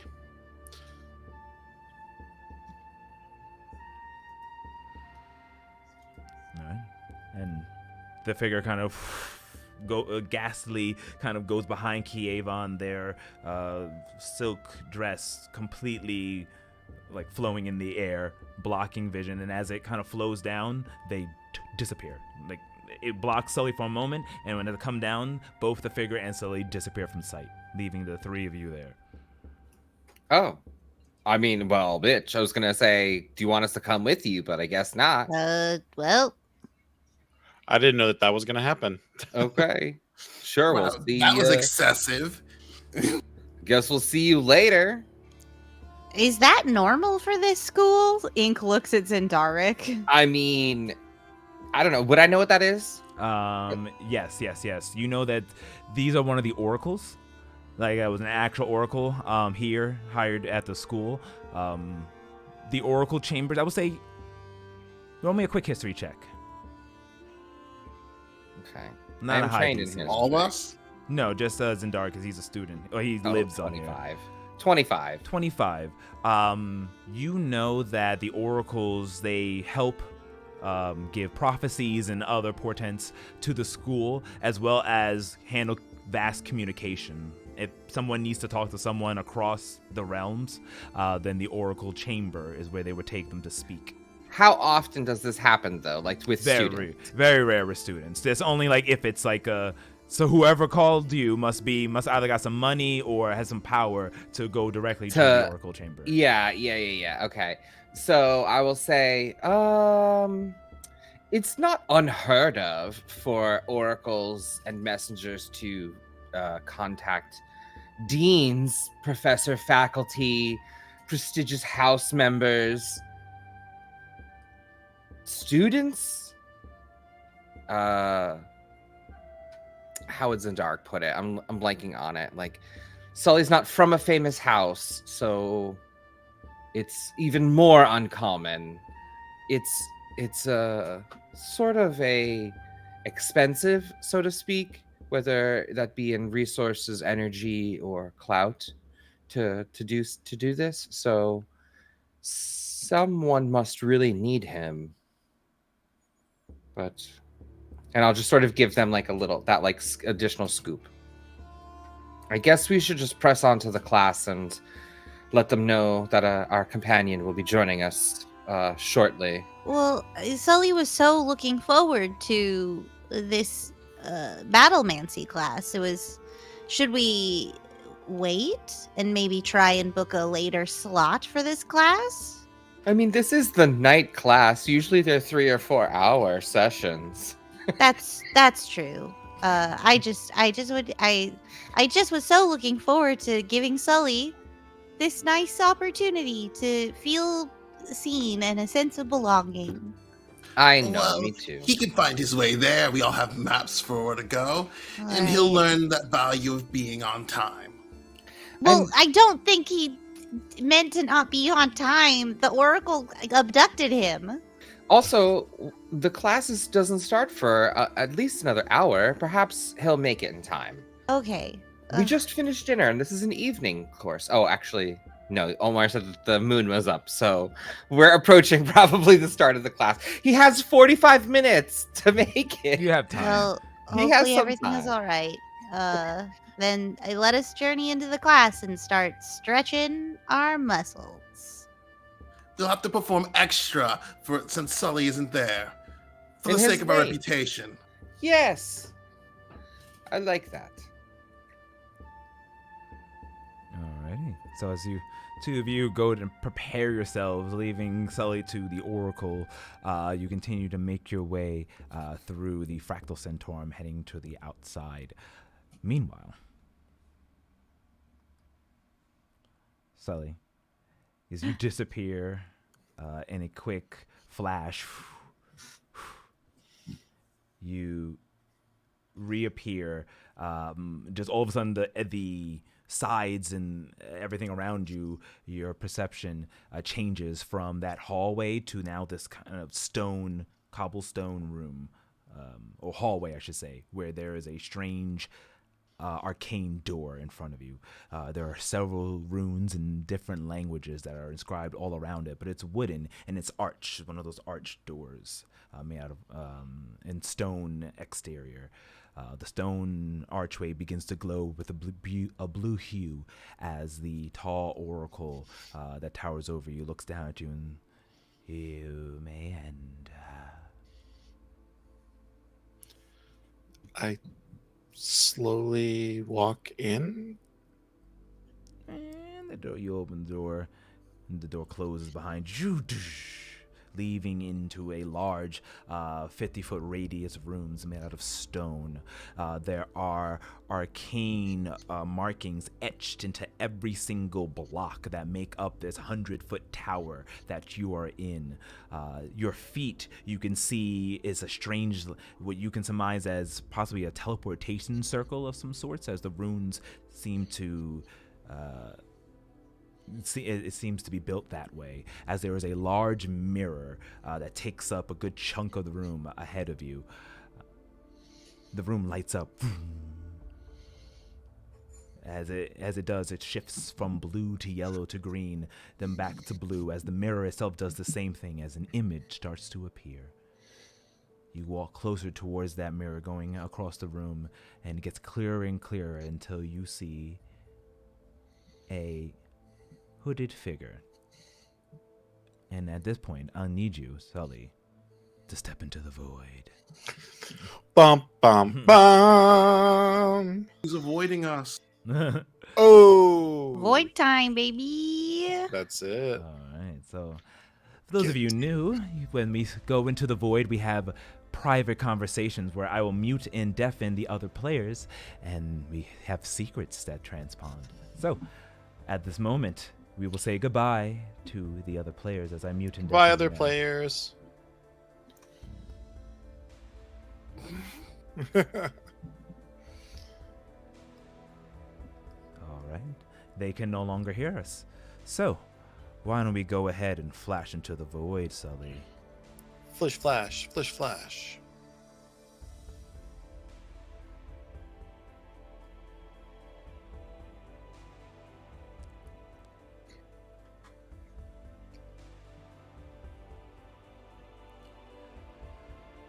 So,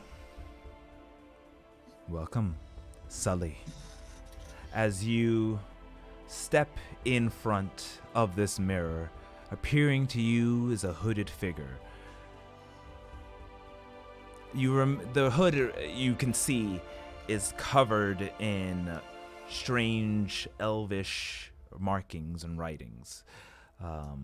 Black in color, but the markings itself is yellow. And you know this as to be a common cloak or clothing to wear from an emissary of the Cloak and Dagger. Of course. Sully Oberto, last I remember, you had a deal with the Cloak and Dagger to end the life of a certain individual. Yeah, and I'm working on it.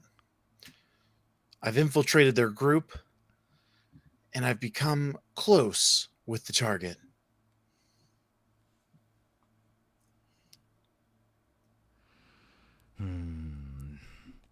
Time is short. Things have changed. We have noticed a presence that we were hoping to avoid with the death of your target to now be here. Time is of the essence. Find the target and eliminate immediately, or do you not care what happens to the needle? Wait a minute, what's that supposed to mean? Is there something going on with the target? Your job is to not ask questions, Sully Oberto. Your job is to serve the Cloak and Dagger. That is why you have My been- job is to know what my target is, and if there's more going on for my target, it may adjust the plans that have already been placed. Roll me a persuasion check. Or intimidation. That was better. Intimidation would probably, if I rolled better, it would be better. Yeah, no, you could keep the number. What would your, if you rather do it, if you do 6 plus your intimidation, then?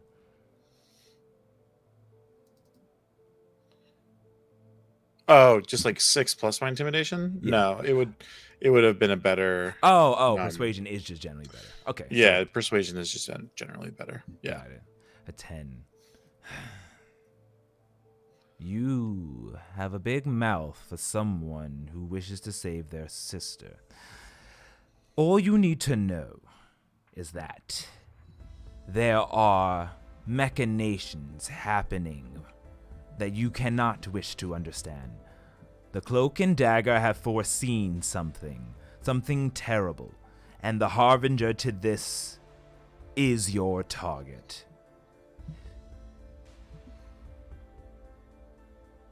End him,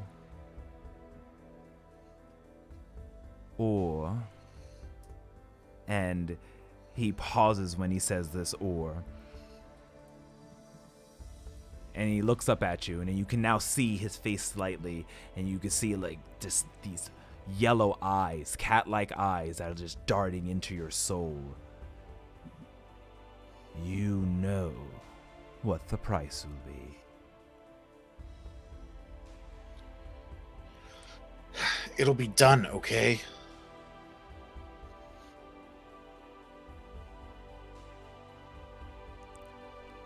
It better. Oh, I bring news from the Needhome. We have told her that you've been placed on a special program by us. She is worried, but her influence does not secede of the Cloak and Dagger. I worry not. We have not let her know your true purpose.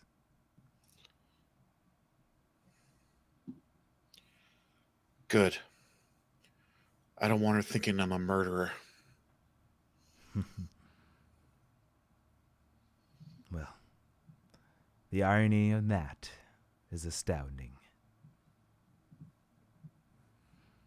Go, and we wished to receive good news the next time we call. Sure. Boom, the screen disappears, leaving it empty, and you are alone for a moment inside of these chambers.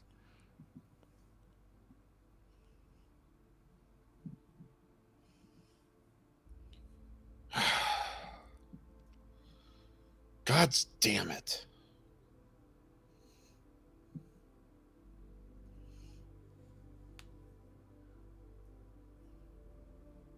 And there's like nobody else in there, right?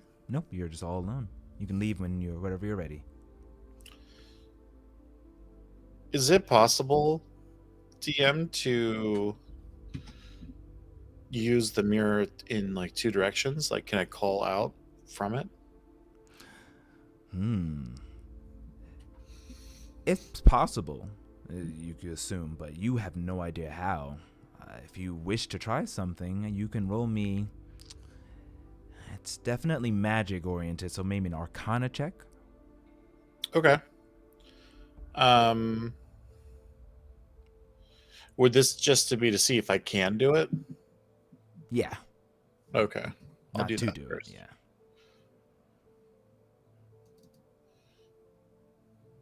Nope. It is lost on me. It is lost. You concentrate and close your eyes, but the magic here is too strange. These are oracles who use these. These are divine beings who get gifts from the Nine. It's definitely out of your wheelhouse. Yeah, perhaps one day I'll be able to figure these out. I just wish I could give my sister some notice. This is troubling. What must have happened with Kievan? Is he not telling us something either? And I leave, and if there's nobody around, I just head back to where my class is going to be with my friends. The oracle's there waiting for you as you leave. Have you completed your call? Yes, I've completed it. Then I shall return you to your destination. I foresee battlemancy. Yes.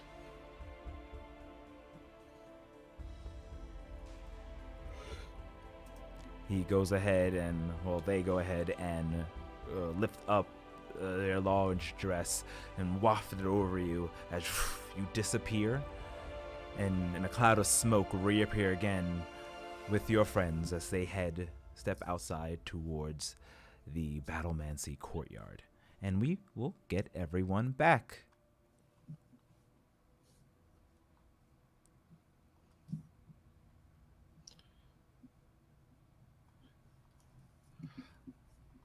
Hi, Hello. everybody. Hello, Welcome back. everyone.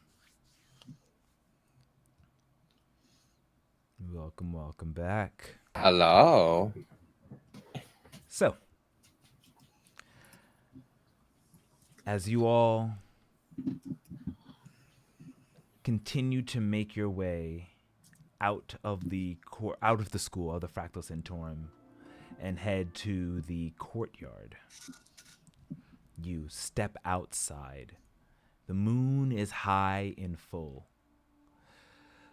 It's large, and it seems like so close that you can touch it as you step onto the grounds. It's well lit here. There are tons of sprites and other will-o'-the-wisps that are around that are illuminating the entire exterior of the Fractal Centaurum.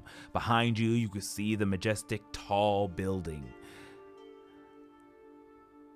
You can hear the sounds of swords clanging as you head towards the eastern courtyard following the instructions. There is a large gate that you can see through, and there you see what looks to be a huge, a huge park with small little arenas sprawled about, and several students training with swords and armors, daggers, staves, and weapons none the like. As well, at this distance, looks to be a dragonborn, garbed in leather armor, but it looks with a long feathered cape, walks up and down, seeming judging everyone, as a brief gust of wind blows by, and you see standing next to you is Sully.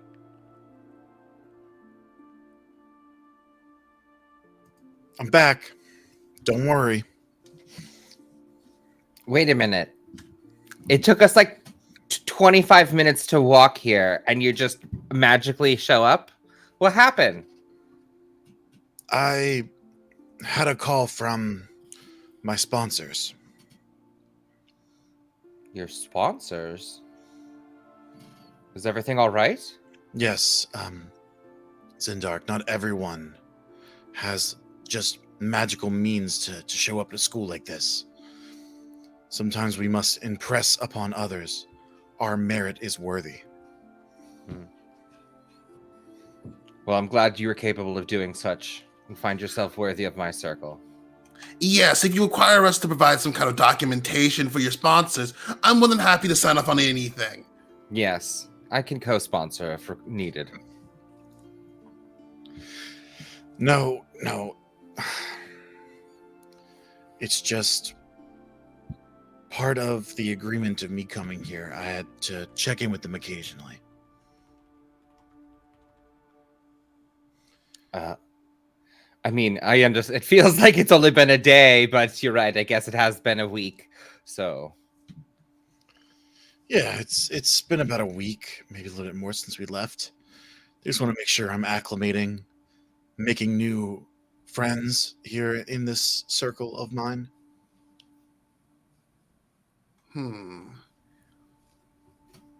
Yes, I also had a sort of sponsor, if you would say that, to help me into my access. Or at least they lent their resources to me. DM, can I make an insight check based on my previous conversation that was just had? Sure, go ahead and roll me an insight check. And what are you inciting once more? What Kievon just said about how he has his own sponsor of some sort. Oh, sure. Yeah.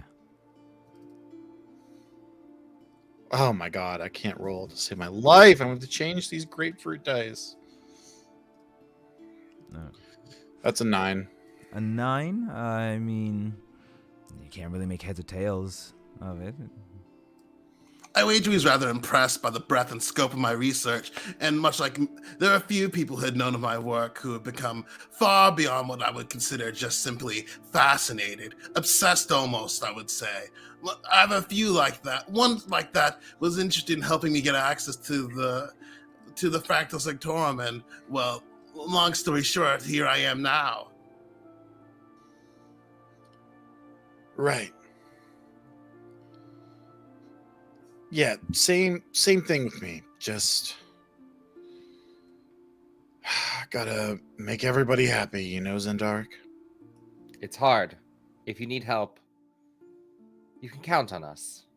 We all have our strengths and our weaknesses in various places, and dealing with political strife and opposing parties' wills is one I have a little bit of experience in. So if you need help appeasing those sponsors and maintaining a sort of level head here, let me know.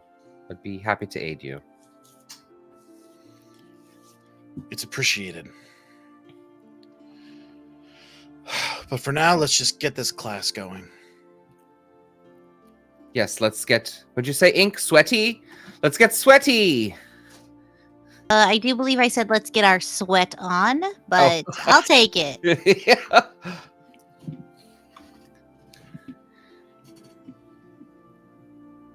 Alrighty. So, you all open up the gate as you step into this eastern courtyard to make your way up as the Dragonborn notices you as you enter in there.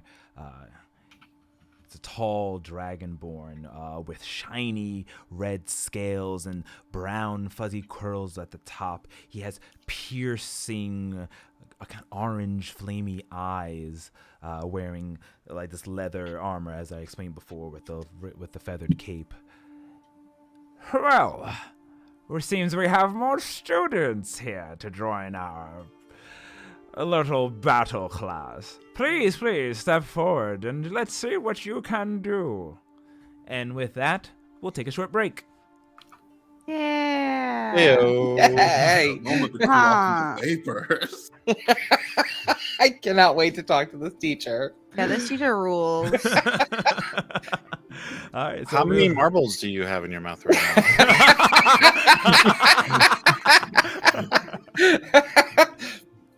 now? So we will be back in about like 5-ish, 10-ish minutes. So stay tuned, and we'll come back with the second half of our session. So see you soon. See you soon.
And we are back. Back. Oh no, we have to be in the school exterior. That's where we are. No one with back in the New York groove. Oh man, disappointed. I was with it, but I was thinking I didn't have back the energy to to, sing along and back out loud. to reality. Was what I was thinking. But let's remove the bookmark and continue our epic tale. So, the sounds of swords clanging, wood smacking against wood, and just the grunts of athletic students. Sorry, I thought I was muted.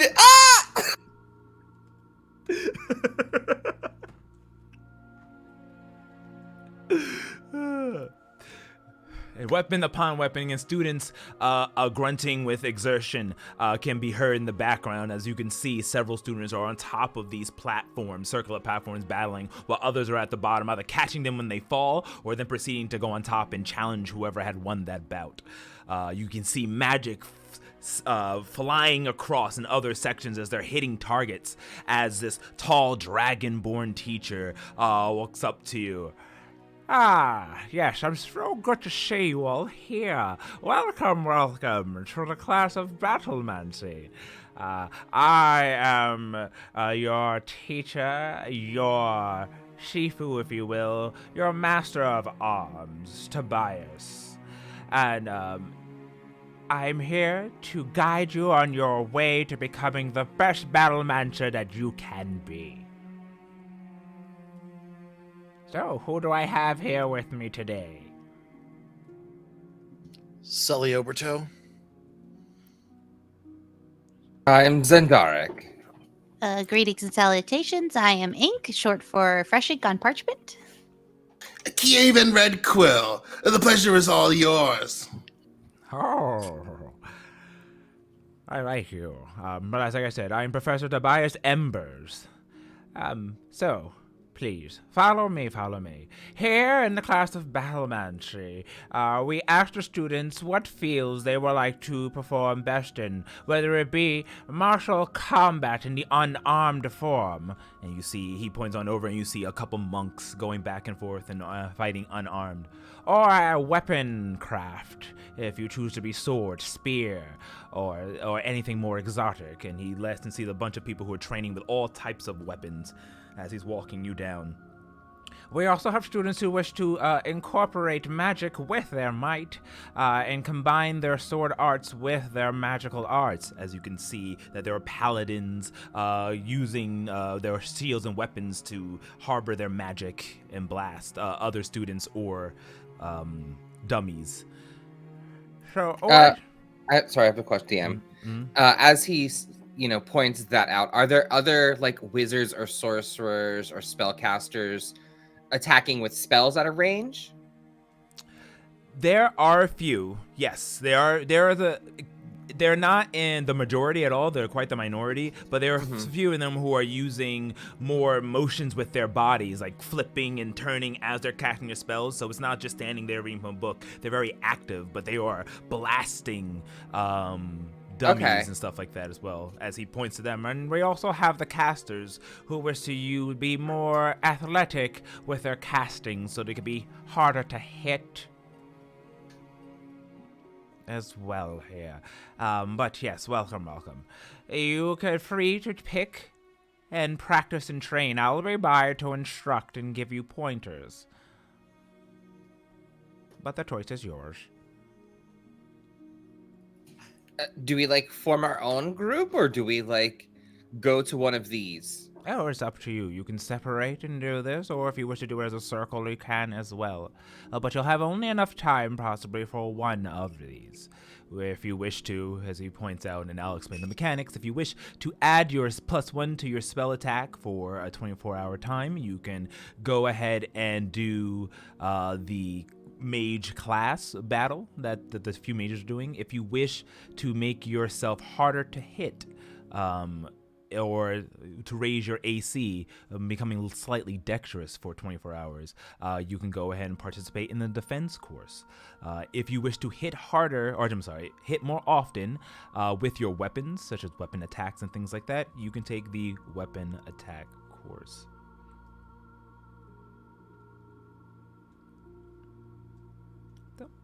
So basically, your spell attack, your melee attack / range attack, and your AC are the 3 things you can raise for 24 hours here. So what are you interested in? Puppies. Well, I wouldn't be opposed to raising my damage done via spell casting.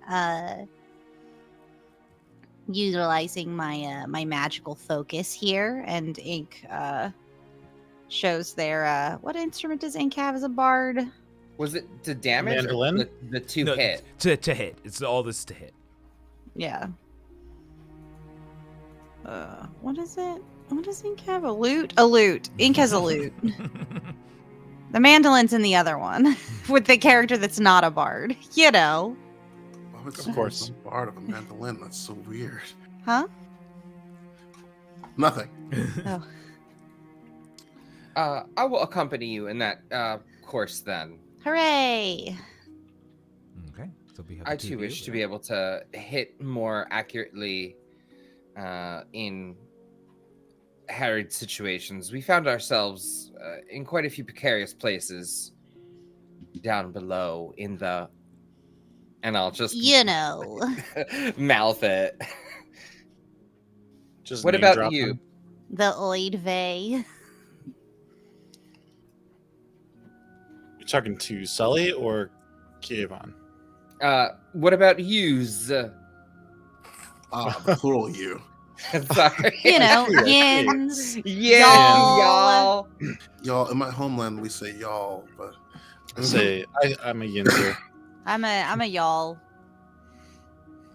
yes. The defensive capabilities one seems to make sense. If we are to run into all sorts of devious assaults, we should be able to protect ourselves. That was my second choice. What about you, Sully? This is your sort of wheelhouse. I'm interested in seeing what you say. Perhaps I might change my mind. Well, I just sort of learned recently how to use these, and I like hold up my hand and flourish, and as I do so, I create a psychic dagger, or psionic dagger. Impressive, Sully. Wow. That's amazing. Yeah, so I think I might try to learn how to make the needles count when using a delicate instrument such as this. Could you also make scalpels or thieves' tools even? Now that's a thought. I've only really started mastering how to create these daggers. Maybe I can focus on forming them into more and more slender pieces. Definitely something to consider, Kievan.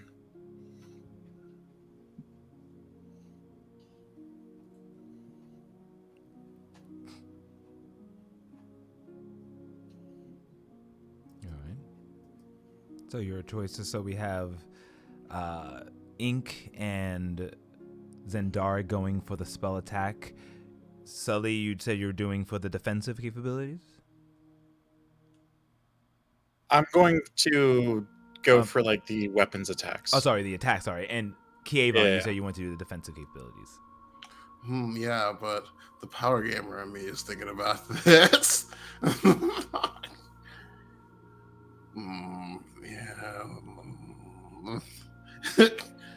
Yeah.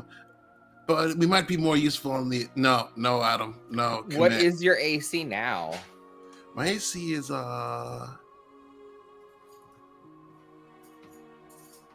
14. Ooh. You don't got no mage armor, so commit. Yeah, you're not supposed to let me get hit. That's the plan. You're tall. You're supposed to be there for me. I'm tall in the back so I can shoot missiles, shoot That's magic like a from mullet. a No one distance. wants a mullet and want tall in the front. Mm, mm, no, I got. What you power gonna damage. do? Can't help it. Now that I think about it, I might go with Zen and Ink on increasing the power of their spell attacks. That's the one you guys chose, right? Yeah. Didn't Sully? Didn't you choose that as well? Your magic daggers, or do They are still physically like hit? they physically hit. Oh, What's nice though is as a rogue, I get to have 2 attacks because I can create one psionic dagger and use it for a d6 worth of damage, and then I can use a second one in my offhand as a bonus action for a second attack. So it is a little bit of upside there. So, and it's also a d6 instead of a d4 for a dagger, which is also pretty awesome. Did you grab the throwing fighting style? I don't know if I did or not. Actually, that's a good question. Right. Oh, that's a bit meta. Back into the game. But anyways. All right. Yes, I will go with strengthening my attacks and abilities. Got it. So the three of you head off towards the end as that's amazing. So I will be back to go and see exactly how your magic prowess is going, and I will see how well you hit with your special daggers you have there. So, sorry. Good luck, and may the 9 bless you. And he continues to walk off and viewing as you all step up, going to your own individual sections, or the three of you to the mage. how far away is Sully's section from our section? Like, is he the one next over, or is he like He's away? about 4 over, so I would say about they're at least 10 feet apart, so about 40 feet ish. Oh, but like we can still see him. Yeah, you can still see. Oh, okay. Yeah, So we can Alright. like cheer each other on and stuff. right. As we will start with Sully. Sully, you walk on over towards this. Wait, This Dungeon Master, before Sully leaves us, I'd like to guide him before we go our separate ways. Ooh. all right. Do as you'd say, Magoo proud, or whatever you want to call our circle. I will be the best Magoo there ever was. Us other Magoos believe in you. And I in you. All Magoos. Zendark, I'm glad you're picking up the Magoo. McGray. Magoo's meant. McGray.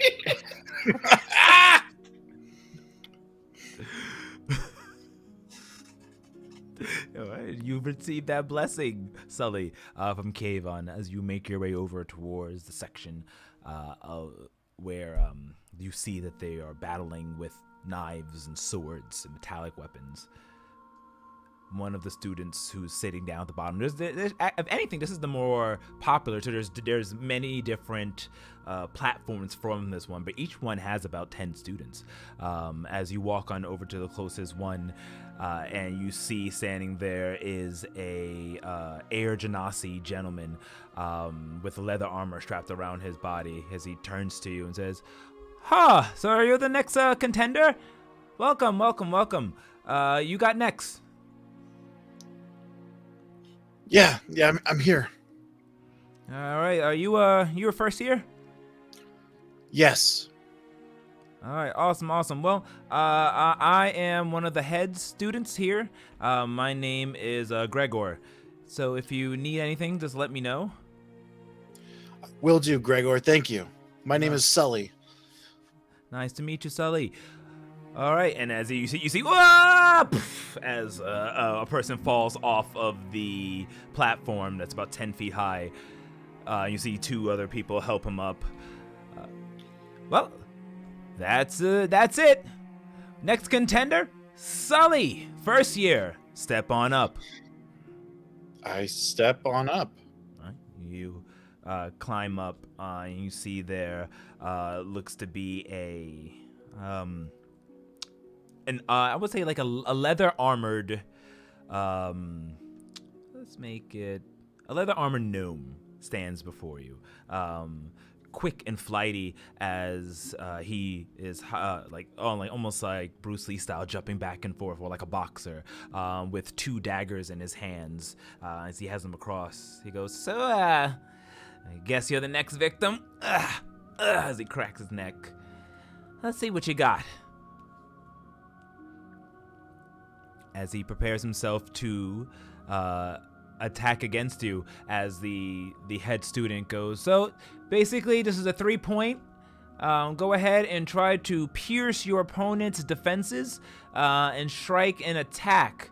Listen, we're not aiming to kill anyone, but it's okay if you shed a little blood. That's how you learn." All right. And I kind of like strike a defensive pose as if I'm ready to use my rogue abilities if I need to. All right. Go ahead and roll me initiative.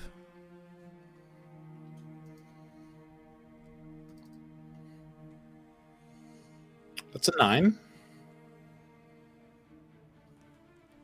Okay. So, and let me go ahead and roll for them.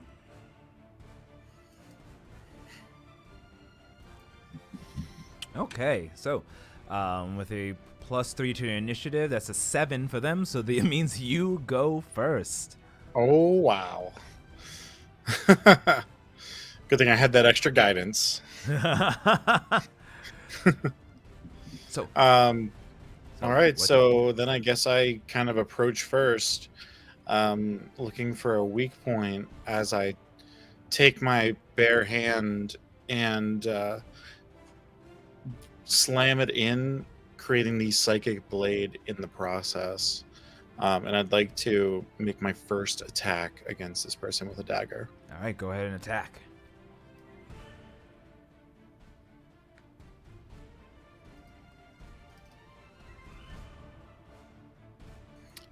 It's a 12. A 12.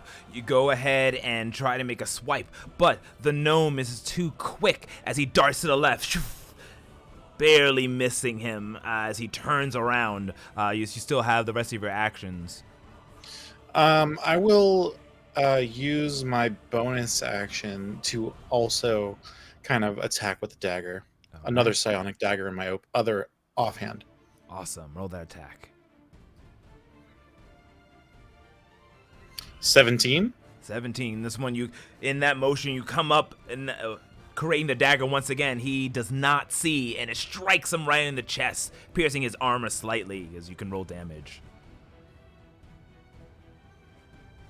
4 damage. 4 points of damage. Ah! Huh. Better than you look.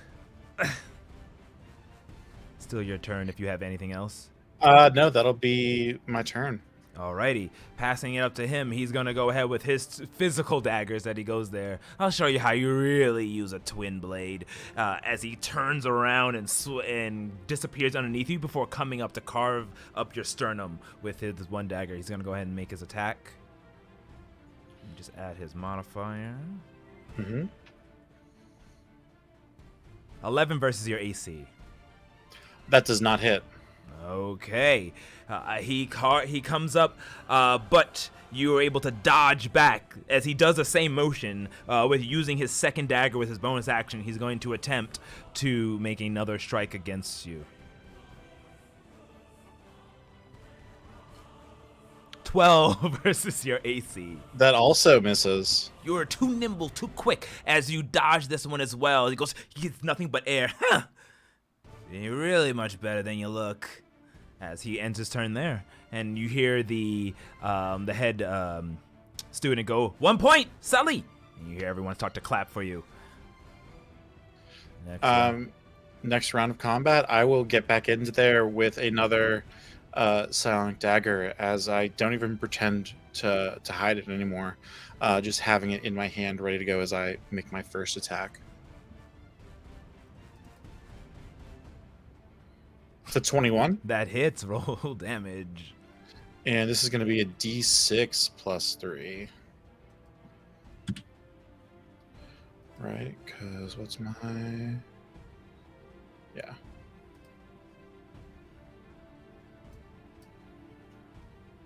Come on. It'll be 4 points of damage. 4 points of damage. You strike. It's like, ah! You're holding back a little bit. It's a practice match. Yeah, so it's a practice match. So the first one, I make another point of contact, and then I quickly take the second dagger in my other hand and kind of force it up into a location that would almost kind of put him into like a chokehold of sorts, a knife hold.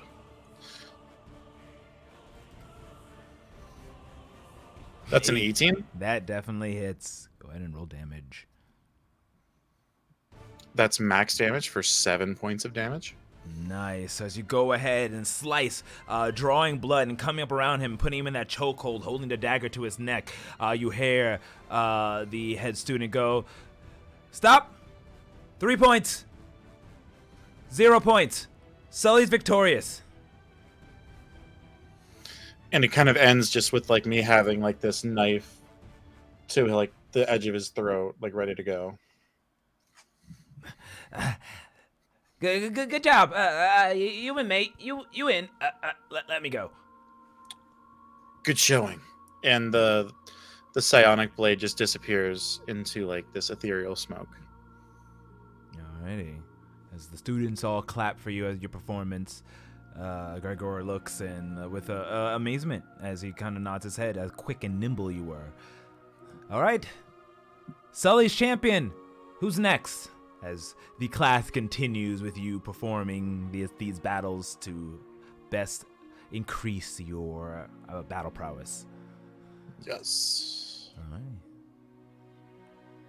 So for the next 24 hours, and give or take a couple hours, depending, you will have +1 to all of your attacks, all of your attack rolls, your melee / range attack rolls. The +1, you said? Yes. Further advances in this class will allow you to do even more things, which you'll find out. Meanwhile, Ink, Kayvon, Zendaric, the three Hello. The three of you are now in front of what looks to be a long, range, almost like a shooting range. You could see that there are several Nimblewright targets, hundreds of feet at the other end. And in their place, there's some 60 feet, 30 feet. You get the sense this is all target practice for specific spells. As walking over towards you, you see is another student who seems to have been running this area of the few wizards and magecrafts who are mages who are here. It looks to be a woman just wearing that same leather armor that everyone else is, a human with her hair tied back into a ponytail, red like flames, as she goes, Hello. Welcome. We are the mages who take part in Battlemancy, and I would like to introduce myself. And she seems very nervous as she's speaking. I'm in Chrysanthemum, and it's a pleasure to meet you all. Greetings, Chrysanthemum. The honor is ours. We await your instruction.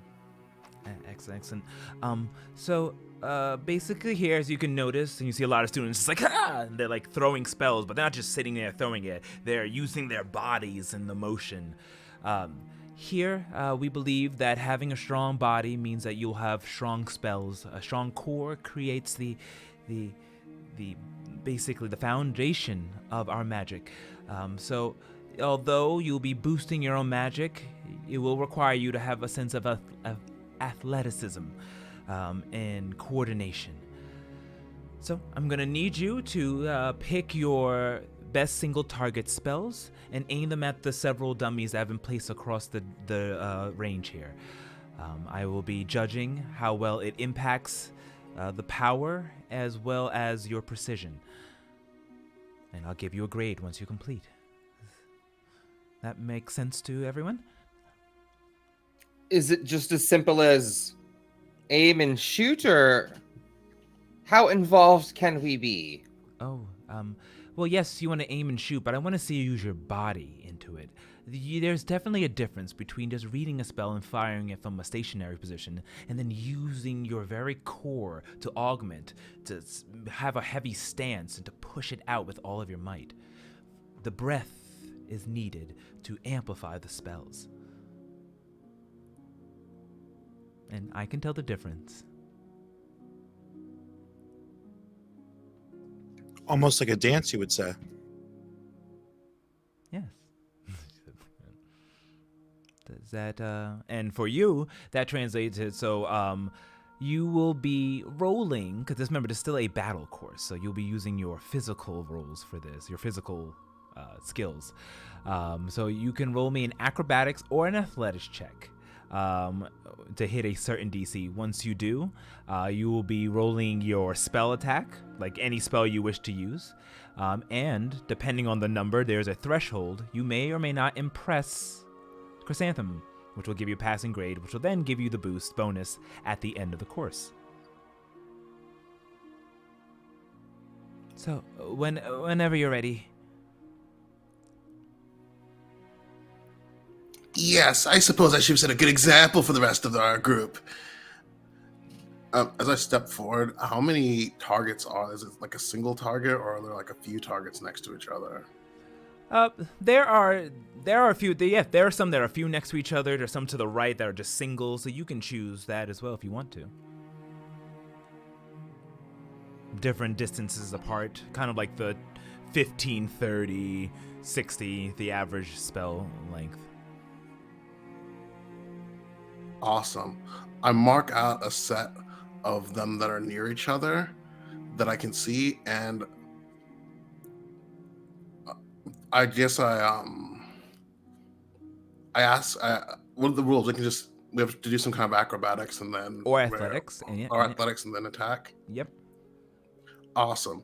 Kieran dives forward, trying to do a dive roll, tucking his shoulder and pulling his chin in, getting ready to use the meaty part of his shoulder to pull himself over and use that momentum to try to come up in front of his targets.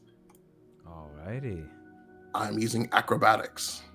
Okay, go ahead and roll me an acrobatic check, please. Fuck yeah, 17. 17, okay. The DC has been augmented. Please go ahead and roll your spell attack for whichever spell you're using. I will use my spell attack. Chill Touch. And because of my... I'm not targeting Sully. That's fine. Okay, I'm so chill. don't worry about rolling damage. But using my cleric feature, whenever I cast Reaper, whenever I cast a cantrip that is from the necromancy school, I can choose a second target that's within 5 feet of it to hit with the same spell. Ooh, okay. Do you have to roll attack for that as well? No, I think I just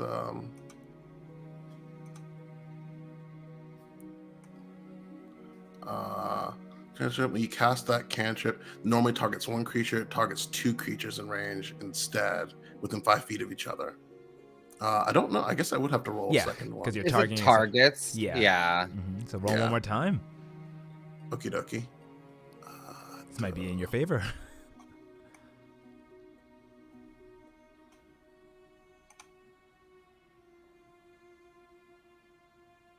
+1 Okay, 12 and a 13. or 14. Oh, +1 for 14. Got it. So, you go ahead and twist your body, doing that tuck roll, launching the Chill Touch. it explodes with a necrotic blast across two of the Nimbleites. They're just like, oh! And they kind of freeze in place as you look and you see that chrysanthemum goes, impressive, very nice. Your form could use some work, but all in all, that's exactly what I'm talking about. Great job, Kayvon. Yes, excellence comes naturally to my circle. I flick my whip in the air as I walk back to the rest of my circle. Excellent. Who will be next? I will go next. Yeah. Okay. So Ink is going to like pull out their lute and start strumming, and while they're strumming, they're going to sort of like do this like step dance, like these wide steps and like languid twirls, sort of like how Tai Chi like flows and moves, but like more dancey, sort of like this I want to say like a traditional dance done in the village, like that Ink was taught, and like the song that is accompanying it is like a song that is also like familiar to that. So it's like very like performance-y in the way it's being done. And I'm gonna roll an acrobatics check. Sure. Please don't be bad. Please don't be bad. Please don't be bad. Oh, it's so bad. I'm gonna use my star. I'm gonna use it. Oh, why? Yeah, using my star. I have an 18 now. 18. I'm going to add some to that because of this performance that you placed on there. So as you go ahead and start to move your body and perform this dance, actually, you know what? Instead of that, 18 is amazing. Go ahead and roll me a performance check really quick. I want to see for sure. how well you perform this as well. Yeah.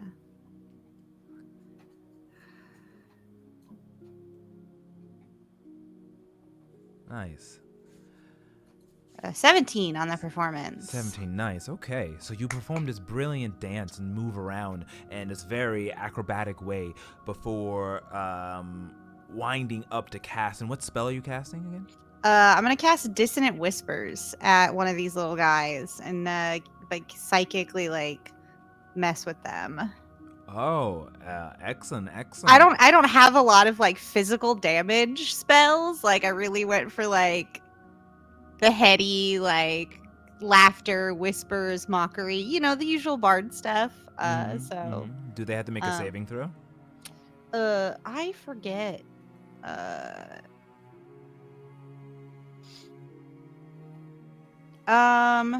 The target must make a wisdom saving throw. Yeah.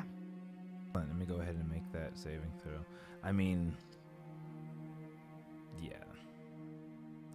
They have flat 0, so it will be a 9. Against, where do I find my spell save in here? Should be on the main page. And it should be, where is it on the main page?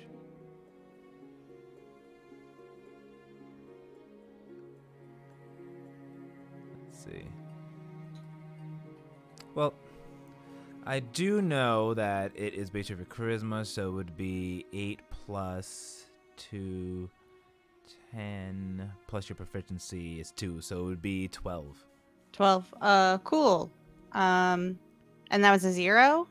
No, then it was a 9. Plus It was a 9. So that does not beat my spell save. So I guess the little, what are they called? The little guys that we're fighting? Nimbleites. Nimbleites. So the little Nimblewright is going to take, what is it? What's my damage? Oh, you're asking me to do Dungeons and Dragons, and I am struggling. Hello. Okay, cool. There's like a little magnifying glass next to your spell. If you click Yes. that, it'll expand and show you the damage and the Love to it. hit and all of that. Yeah, 3d6 psychic damage for a total of 5.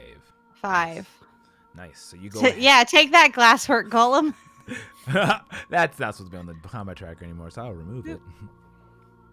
Yeah, so they Uh, take 5 psychic damage. However, that presents to these little nimble bots. What are they called again? Oh my god. Nimble rights. Nimble rights, yeah. Yeah, they just like robotic, like just wooden robots. Yeah. Uh, So like I'd imagine if these are like little constructs without like any like artificial intelligence, it's sort of like messing up like whatever their CPU is, their little Mhm. gully works, and like the way psychic damage would work on them. Just because I don't have anything else. Yeah, no worries. You go ahead and strike it as you just see its head move left and right, and poof, poof, smoke come out of the back of its neck, in a sense, as she goes, "Wow, that was really impressive. You have an elegance to you. Use your body's natural movements and dexterity to amplify your abilities. Excellent work." Thank you. And Ink like sweeps their arms up and takes a beautiful flourishing bow, and then returns to the other two in the corral. Excellent. And last but not least, in this set,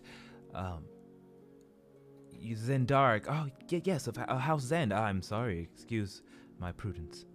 Oh, no worries.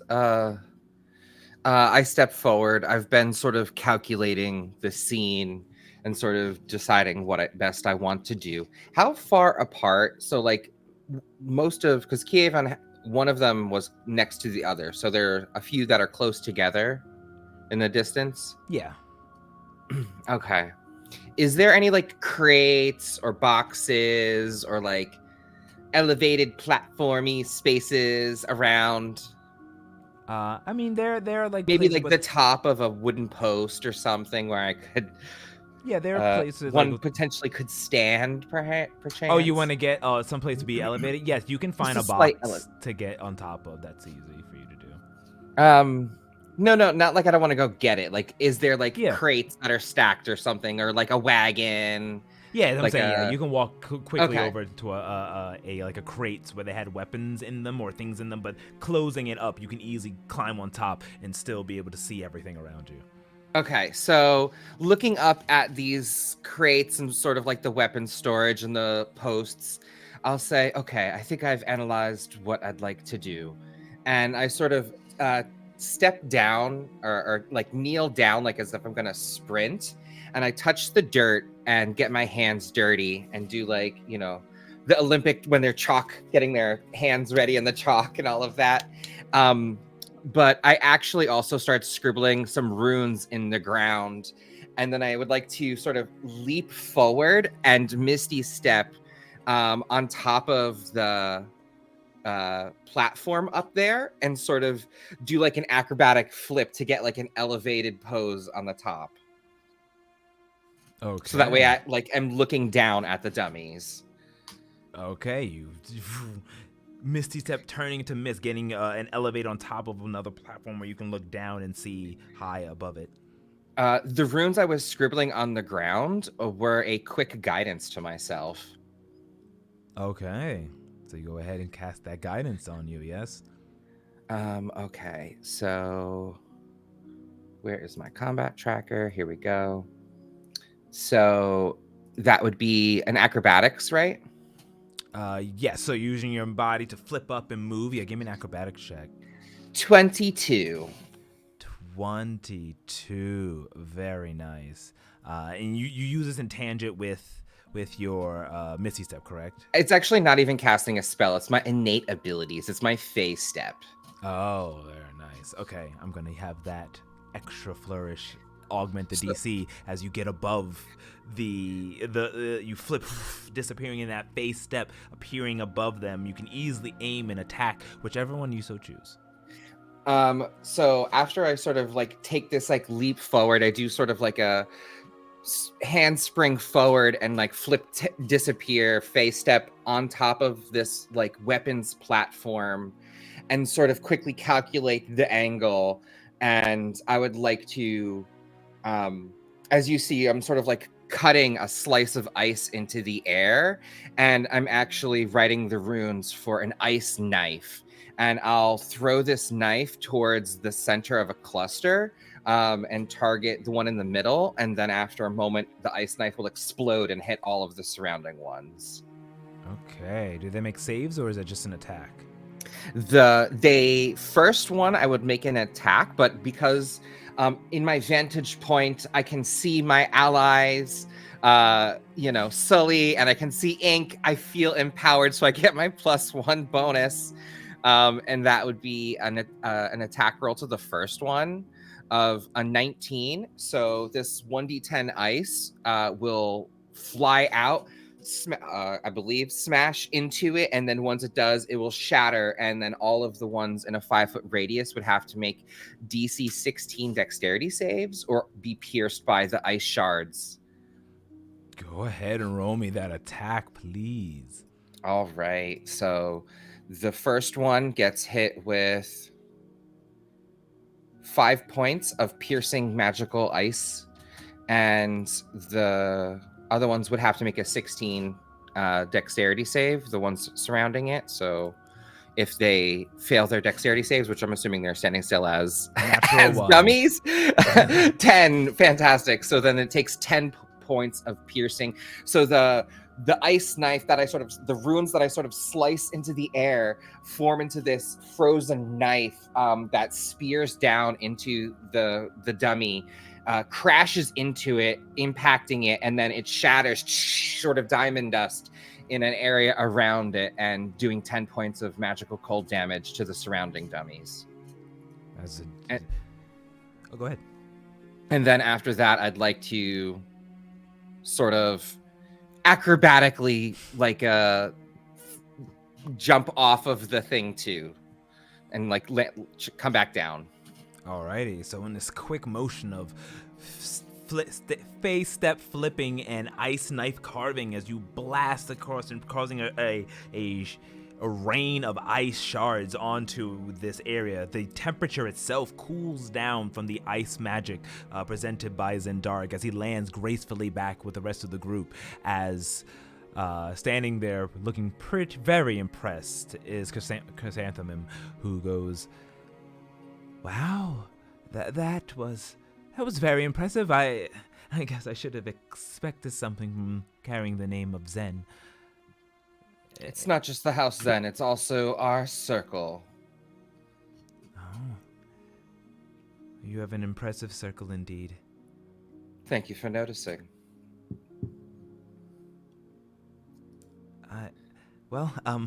Let's keep it up. Continue. You can only get better through practice and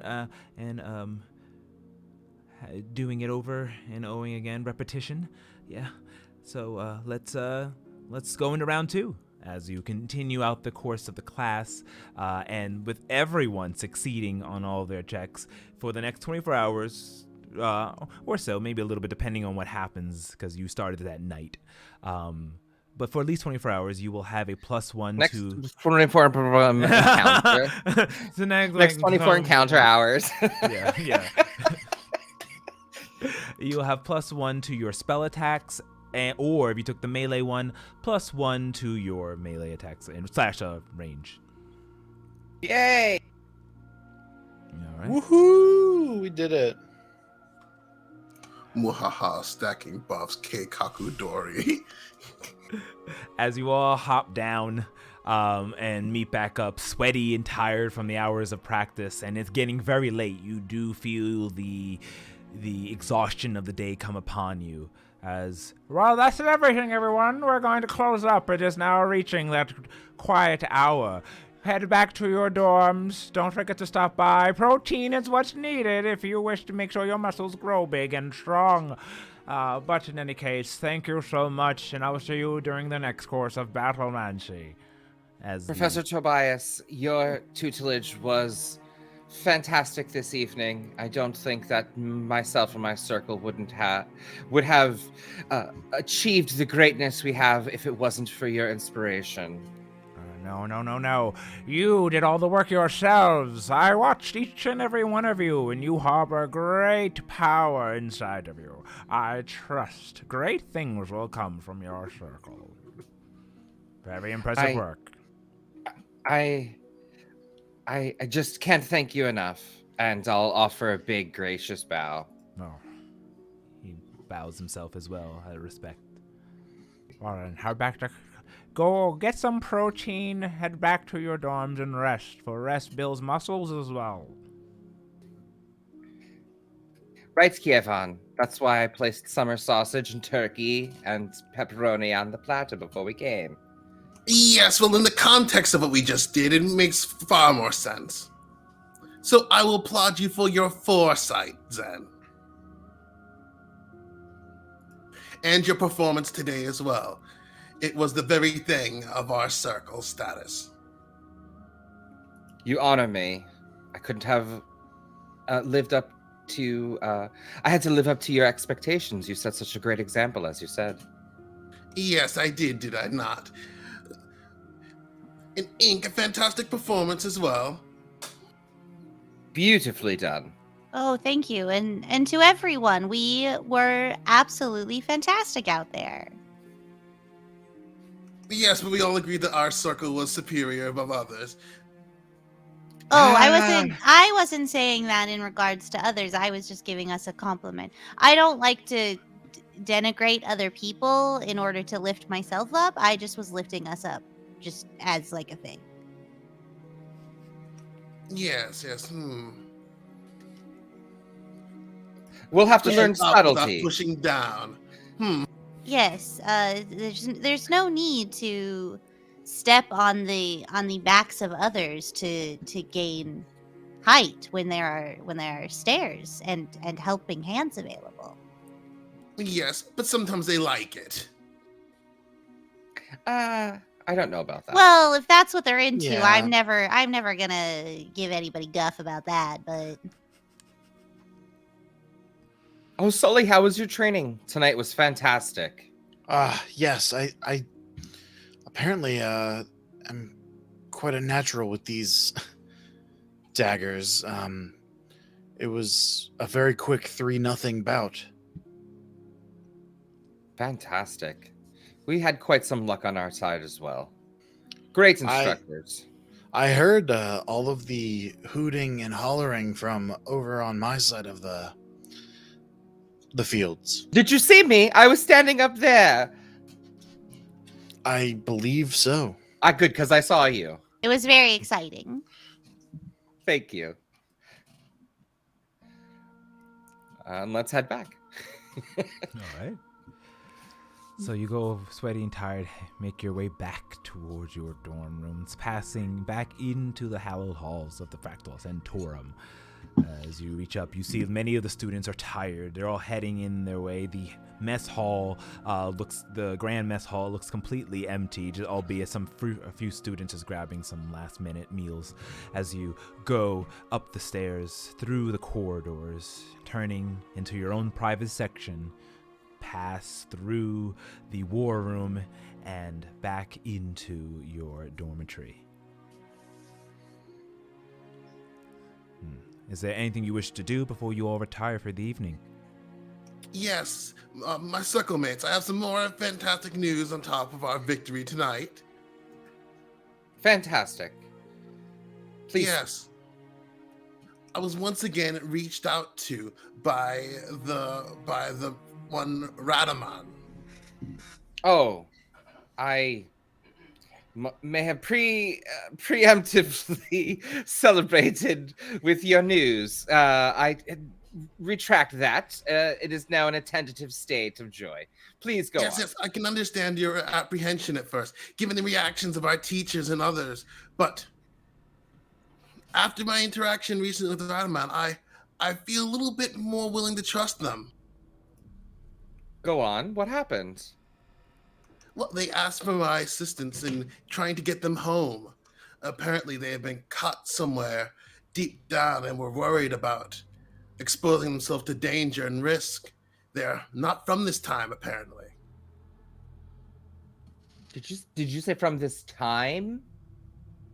Yes, it appears that Radaman had been down there for quite some time, long enough that I imagine, given the time difference, that this is a strange and possibly frightening world for it. For it? What do you mean for us? Do you think that can it hear us right now? I don't know what Radaman can and cannot do, but what I do know that Radaman is able to do was provide me with something that would make it easy for us to trust them more. And I reach into my portable hole. You see, I told them I had misgivings unless he could provide me with some way. They could provide me with some way to to show that I would be transparent about helping them. After all, we are a circle, and we should be working together honestly, because I'll need your help to help them as well. Ah, here we go. They gave me this as a sign of their good faith and trust, and I present the red rose that I had received earlier. You all look down and see a beautiful large red rose made out of crystal with fractals all around it. The light hits it, it shines and creates almost like a light show that hits the walls around you. It is mesmerizing, and you are pulled in to stare at its endless beauty. Can I have everyone, except for Kevon, because you already did, roll me a charisma saving throw, please? Oh boy.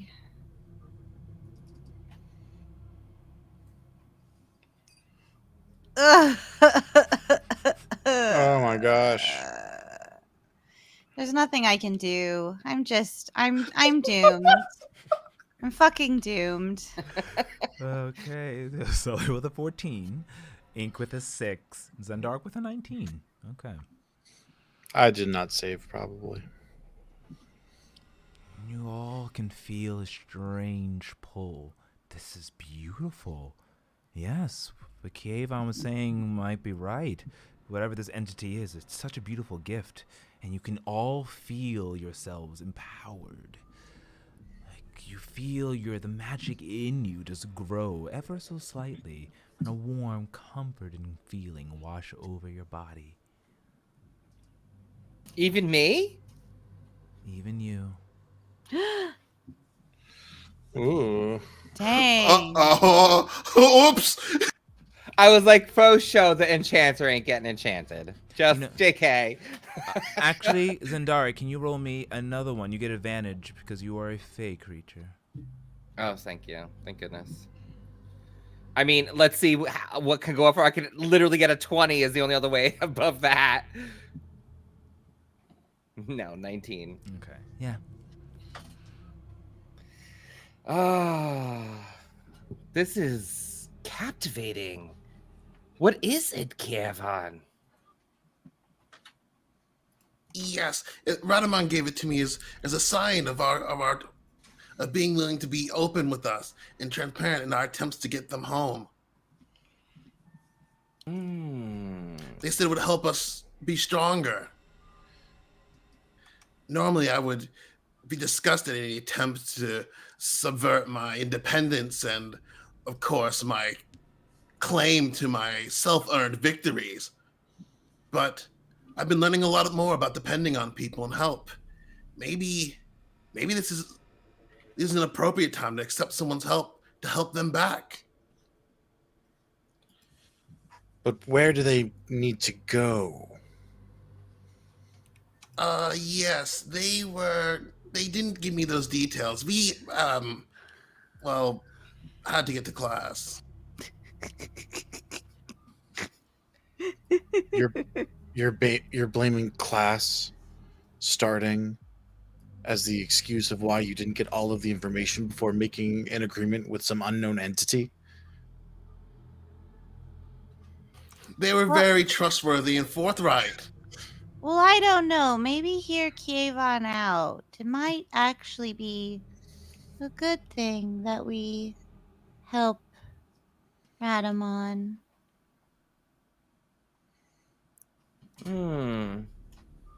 It does feel powerful and beautiful. I want to like touch it. Can we touch it? I want to touch it too. Let's touch it. Ink reaches out to touch the crystal and goes, I touch "Ooh." it too. Behold, yes. I extend it forward to them. Okay. So as you both touch it, pulled in by the pull, the alluring pull of this rose, there's a strange sensation that comes upon the two of you. All your worries seem to wash away. All of the pain and strife that you went through mean nothing. Yes, whatever Radaman is, he is such a good entity. Or they are such a good entity. They must be speaking the truth.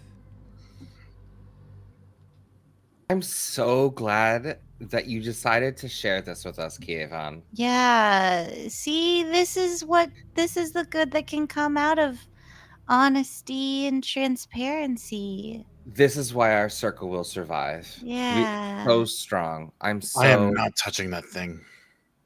Come on, it's so beautiful. It's like all we're doing is using this opportunity to help. What could be wrong with helping? I mean, we're not using it. It's I'm just not like I just feel connected now. It just feels I'm not good. even mad that everybody at this school's a jerk anymore. I you mean- know? Everyone has their opinion, right? Well, everyone besides us, but hopefully we can all fix it. You know, maybe Radamon will help us fix it. I know think he'll it'll be fix it. great. Wow, this is so pretty. I'm touch it again. Yeah, come on, Sully, touch it. No. With a 6, Ink is Come so on. high on this. Like, Ink is stoned out of their mind. Well, that was the important thing, of course. Mm. And I'm gonna actually put it away at this point. Oh. Radama expressed concerns that there might be people, possibly because they think that something here from this time that they're unfamiliar with might try to harm them. Oh, we can't allow any harm to come to Radamon. They're so nice. Anybody else starving now? Can I like do I feel like I'm like something's off or like wrong with me? No. You feel perfectly fine. If anything, you feel like you just need to rest. And the tomorrow will just bring about a new day. A beautiful, glorious new day. I guess so. What do you think, Sully? I am a little apprehensive. Why? It's so nice. Yeah. I'm apprehensive of anything nice. Oh, I'm so sorry. That's no fun at all. Oh, things that are nice should be nice. They should. But I've learned that a lot of them are just dreams that we end up chasing. Oh. Oh, there's always a silver lining to every cloud, like the elders say. Yes, and imagine with the support that we get from this, once everyone knows what we've done, there's a chance that perhaps even that could even impress your benefactors. Yeah. Yeah. That is a fair point. TM, I know I failed the check, so this thing is also, it's like very like beautiful and stuff. Is it like keeping me enwrapped enough that I like am unable to like go to bed or something like that? No. If anything, like you feel like you need to go to bed. It's been a long day. It's Okay. In the layout of this room and stuff like that, So like we enter in and there's like that big like practice area, right? And then like we go through like a door or whatever, and then there's like our common room, and then there's like bedrooms off of that. Mm-hmm. Mm-hmm. Okay. I think I forgot one of my metal daggers out on the fields. I should go get that before it rusts for the morning. Oh yeah, it would be so sad if your knife rusted. I agree. It's just like the ink is just like crumpled on one of the like seating, like it like one of the couches. It just like has like chips or something. It's just like going at it. Just like it would be so sad. I'm sure one of the other people there would have grabbed it. The troop that you were in was rather full. You probably don't have to worry about it. It's true, but it has some personal value. So I think I'm gonna go try to find it, even if they put it away with the rest of the practice wares. Yo, wouldn't it be like so cool if the oracles could just like flip you down there? Whoa, It would be. I love it. Yes. Well, be quick about it, Sully. Do not stay out too late. We have more to do in the morning, I imagine. Classes and making plans. And don't overindulge on those. That's what I was warning about earlier. Treating and gorging, but I guess all things in moderation. Even moderation, like the elders say, you got it. Sully, do you wish for some company? It's quite a long walk down there and back. No, it's fine. I'll be right back. And I like dip out. Okay. Do I feel like since a 19 failed, I'm enraptured. Like this thing has got me. So Oh yeah, if you failed on a 6, I'm fucked. Or if you failed on a 19, I'm fucked on a 6. Right. Are you kidding me? So that's why Like, I'm leaning in. So that's why I'm like, okay. So I'm now suspicious of Sully. Like, is he upset about the rose? Can I roll an insight? Sure. That's what I'm specifically like. Is he gonna go like tell someone about this rose? Is like what I'm trying to read. Yeah. Cause like a 12, not that great. Cause like I didn't believe him on his dagger. Roll me like a quick deception check if you were being deceptive, Sully. I was definitely being deceptive. Mhm. Yes. I mean, you definitely get a sense something's up with Sully. Well, let's see. Do I have anything that can affect this roll?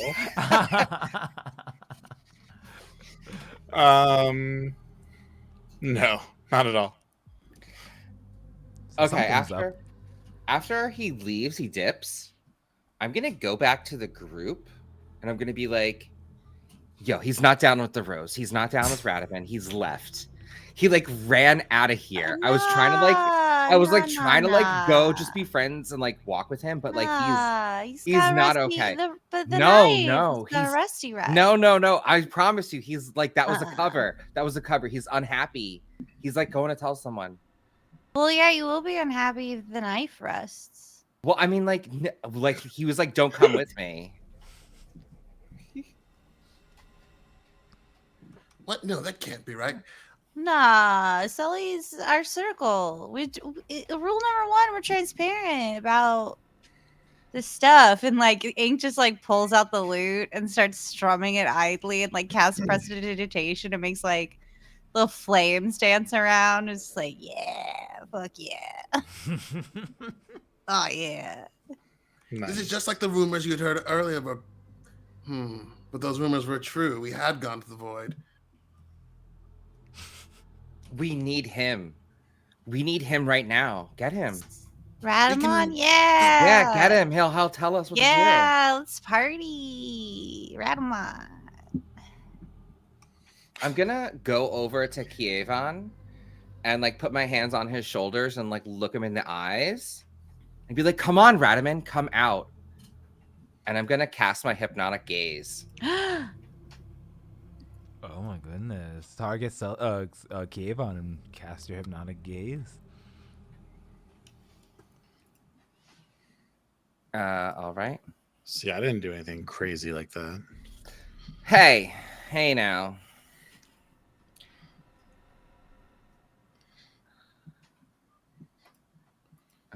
Hold on. There we go. It's also. I'm trying to put the +1 that we got. Oh no, not for DCs, just for attack rolls.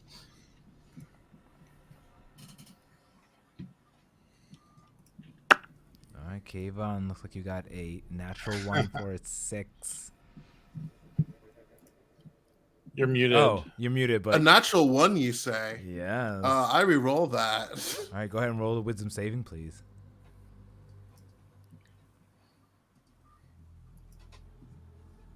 PvP. Right?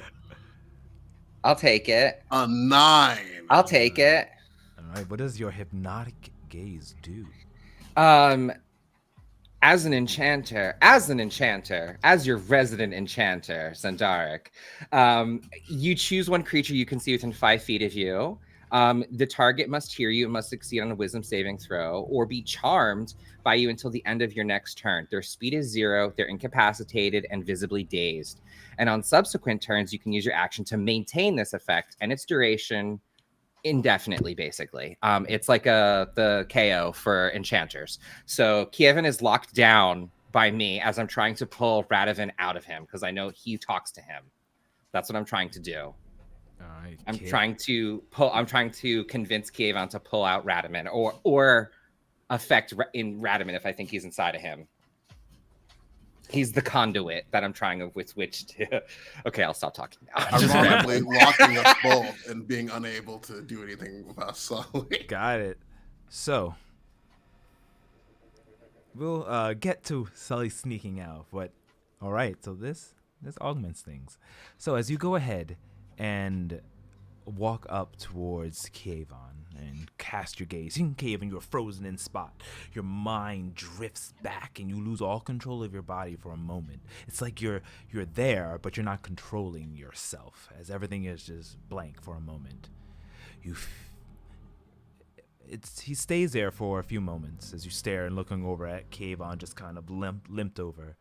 And Kayvon, you feel something, almost like if you're in the water and a shark dashes or something in the water kind of dashes past you, and you feel the current shift. You feel that inside of your eye, in your mind, as Kayvon's body lifts up and opens wide and glows with a reddish hue.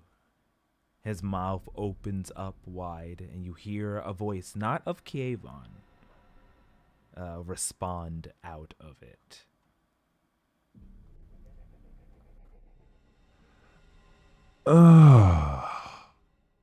Well, this is it's a predicament I did not expect, but I surely do enjoy.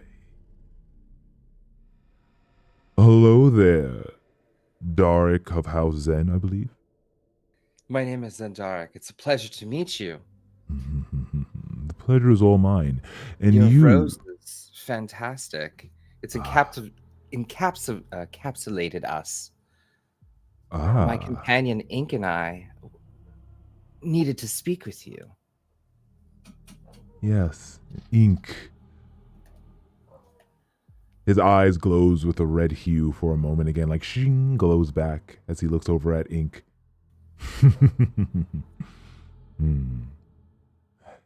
And you get a sense that Ink that Radovan is seeing something beyond what he's seeing, kind of as he's looking deeper into you and smiles. A pleasure to meet you. Oh wait, am I also in this conversation or? Oh yes, actually, I didn't Oh, realize okay, that. cool. Radovan, hey, you're cool. I know you can be cool, and you're gonna shh on it, yeah? You're gonna shh, 'cause you're cool. Of You're real course, cool. of course. Thank you. It's important. Shh. This shh is important. For I gotta take care. So shh. Of course. Yeah, cool. Since you've brought me here, I thank you, and I'm glad you enjoy my rose gift.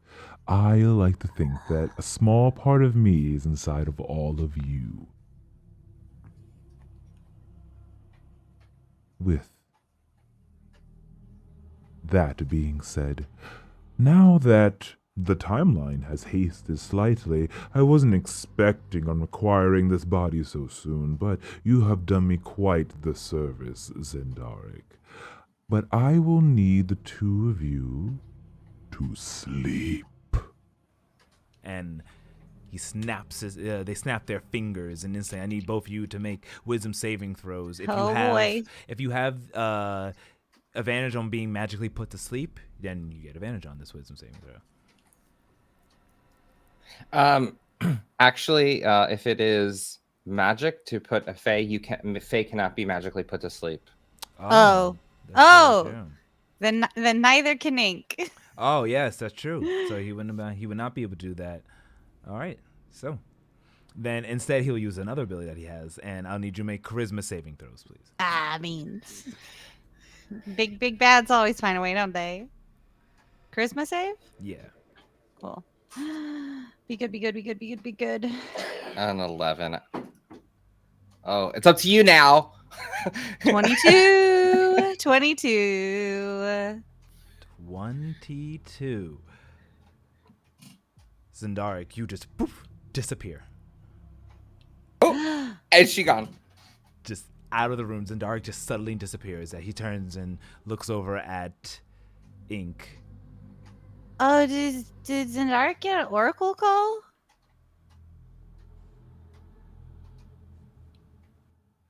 Oh, yes, that must be what happened. Oh yeah, it's a lot of stuff's happened to us, Rodman. I gotta tell you, it's been, whew. You are quite the powerful one, aren't you, Ink? I mean, I guess I have important things to do for Well, my people. then how about I go look for Zendaric? We have much to discuss, and you just lie down here on the couch. You just look so tired. Yeah, I think I'm traumatized a little, but it's fine. I don't feel it anymore. You're right. I'm gonna put these chips away, and I'm gonna go sleep in my room actually, cause I got you. Just shh. You know, I shush. Mm-hmm. Cause my room is safe for the shh. Mm-hmm. Shh. Okay. Great, Radman. And tell Zendaric that I think I think he's pretty great. I think everybody in the circle's pretty great, and I wish I didn't have to shush. But I gotta shush. Yes. Cool. But don't tell him about the shush. You know. No, Shush. no. Yeah. Okay. All right. Good night, Radman. Good night. I'll see you tomorrow. Ink puts the chips away and just like saunters like languidly off to bed. Alrighty. So Radaman smiles, or Radik Vievon, however you want to combine their names, smile as you go inside the door in the room, and you are still, yes, apparently charmed to him at this point as you go into the bed and fall asleep. Radaman turns. And now the time has arrived. Two bat-like wings protrude out of Kayvon's back as he raises his left hand up, and a large nail carves down the air itself, causing a tear. And he just steps on through, leaving a crack in the actual space itself floating there. As Sully, you have snuck out and continue to make your way. What is your destination? My destination is actually back to the librarian's personal library in her office.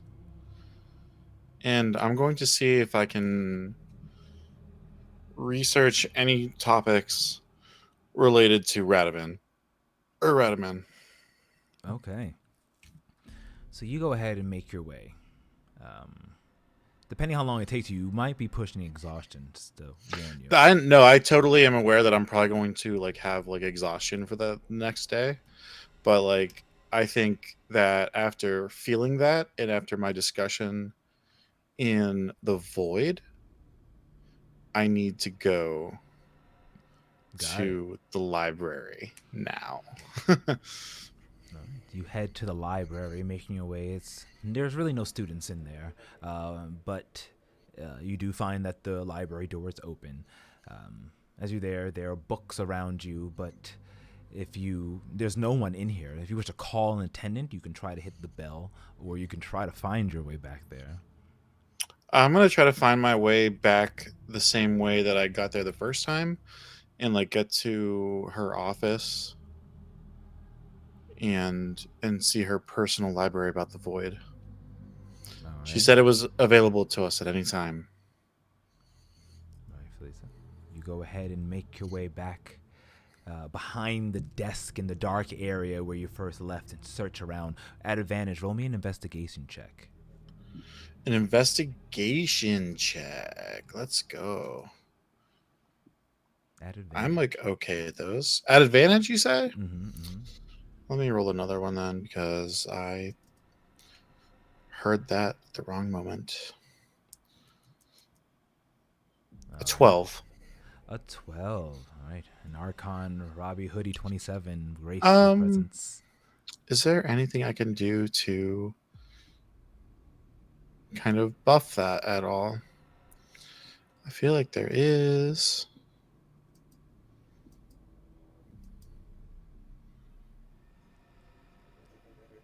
Right? Because I have that.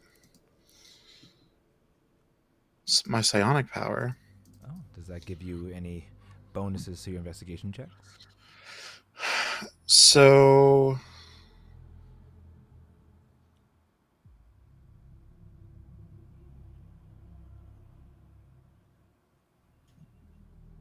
I can do one more psi bolstered knack for the day. And I would like to kind of increase my ability check score Mm-hmm. by rolling an extra, I believe it's a d6 right now. Oh, okay. Yeah, because at 5th level it changes to a d8. Okay. So yeah, d6. So go ahead and roll that d6. Well, a 14 helps me out a little bit, but I would have liked to have like an 18, but whatever. Okay. So as you begin searching and looking around this library, kind of like the interior of the library, this section, you will search for the door that was there, and it take you some time. So all in all, you probably are going to find it, but it's the time that it's taking you. As after about an hour and you're really tired, you finally find a hidden door in the back. Yes, this is the door that he took you through before. As you open it up, you step into the back, into this dark room full of administrative papers on shelves, but completely dark. You remember the pathway that you took before, though it feels like you've been walking for hours as you search and search until finally, as you blink your eyes, opening them up again, that strange door magically appears in front of you.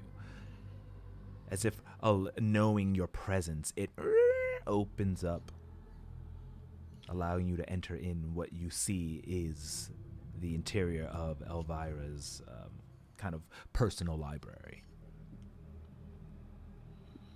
Okay. I then start looking for, I guess, maybe even books on gods, books on demons that have like specific like names inventoried in like their like book of contents. I'm trying to like organize this search a little bit as fast as I can, doing it the old-fashioned way. Yeah.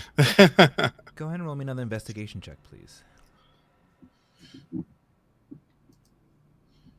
There isn't like a Rolodex of cards that would help narrow the search down faster, is there? I mean, it's just not quite as organized as the actual library itself, though there is some. There's some organization to it. That's a 21. 21, excellent. So using the strange, almost cipher that she has, you're able to go to the section, like the walls. The walls are full of books, and able to find out sections on ancient gods and historical events as you pull them. You begin reading and opening the books. And what information are you specifically looking for? Just old gods, or are you looking for Radaman, you said? Right. I'm like specifically looking for his name to come up. All right. So you are into the exhaustion now, because it's taking you some hours to go through all of these, but you're fixated because you are learning a lot of information. You learn about ancient deities, an ancient war between the nine hells and the celestial plane. You learn that this is a conflict that's happened over eras, and that sides have been shifted. Gods have become devils, devils have become gods, and so on and so forth. All with the material plane, the plane that you reside on, in between in this battle, this kind of epic battle between the two realms. There's a name that keeps coming up. The name is the Great Deceiver.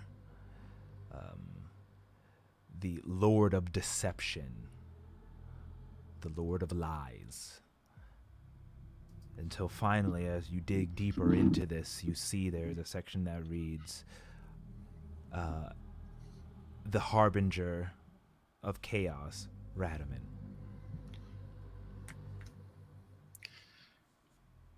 Harbinger of Chaos. And he is a demon? And not a devil? No, so specifically, throughout the hours as you go on there and you continue reading, you learn that Radaman is a devil, an archdevil from the nine hells. Okay. He was imprisoned in a tomb of Solomon because he interfered with the forces of the nine hells and the forces of the celestial plane. This is kind of a punishment that was enacted upon him from both sides. It also seems that he didn't work alone. The text doesn't read this, unfortunately, but it seems that he is a harbinger of chaos, but it means more of like he is a harbinger of an entity called chaos, or something that embodies chaos. Okay. And that's kind of everything you get to learn about Radaman throughout the hours. As the sun is starting to come up, as you spend all this time, you will take 1 point of exhaustion as you complete your inquiry. Totally fine. And then, like, honestly, as soon as I read all of that type of thing, I kind of like leave all the books open where they were and just like run back to my circle, knowing what I know now. All right. You quickly make your way out as you walk in. It's like early in the morning as the sun is just starting to hit, so students are making their way in. As you find your way out, seeing some of the faculty members going to the library, he goes, "Oh, I beg your pardon," and you just run right past them, trying to make your way back to your circle. As those of you who have not, I should just say this, Ink, Zendaric, the both of you are, actually no, at this time you'd just be sleeping. Zendar, you poofed away. And in that zone that you've teleported to, where you are, it's just lifeless. Your body is in a sense of suspended animation for you have no idea how long. As Sully, you make your way back into the room, see all the doors are shut, and see a strange lightning carving floating in the air itself, reverberating like. What's going on? Oh. What? Where's Ink? Where's Zenzark? Where's Kievon? And I like approach this madness in front of me. All right. You walk up to it. Do you touch it or you just leave it there? Do I see any of my companions? Well, their doors are closed. If they were sleeping, they would be in their rooms. Can I check their rooms to see if they're there? Sure. Does anyone lock their doors? Ink definitely locks their door.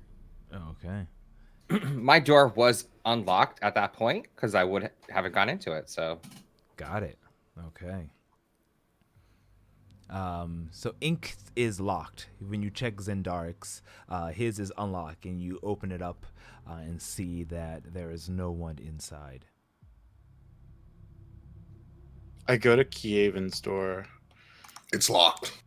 It's locked as well. You'll have to I pick start- your way in. I start banging on it. Okay. No response. Wait, where's Big Steve?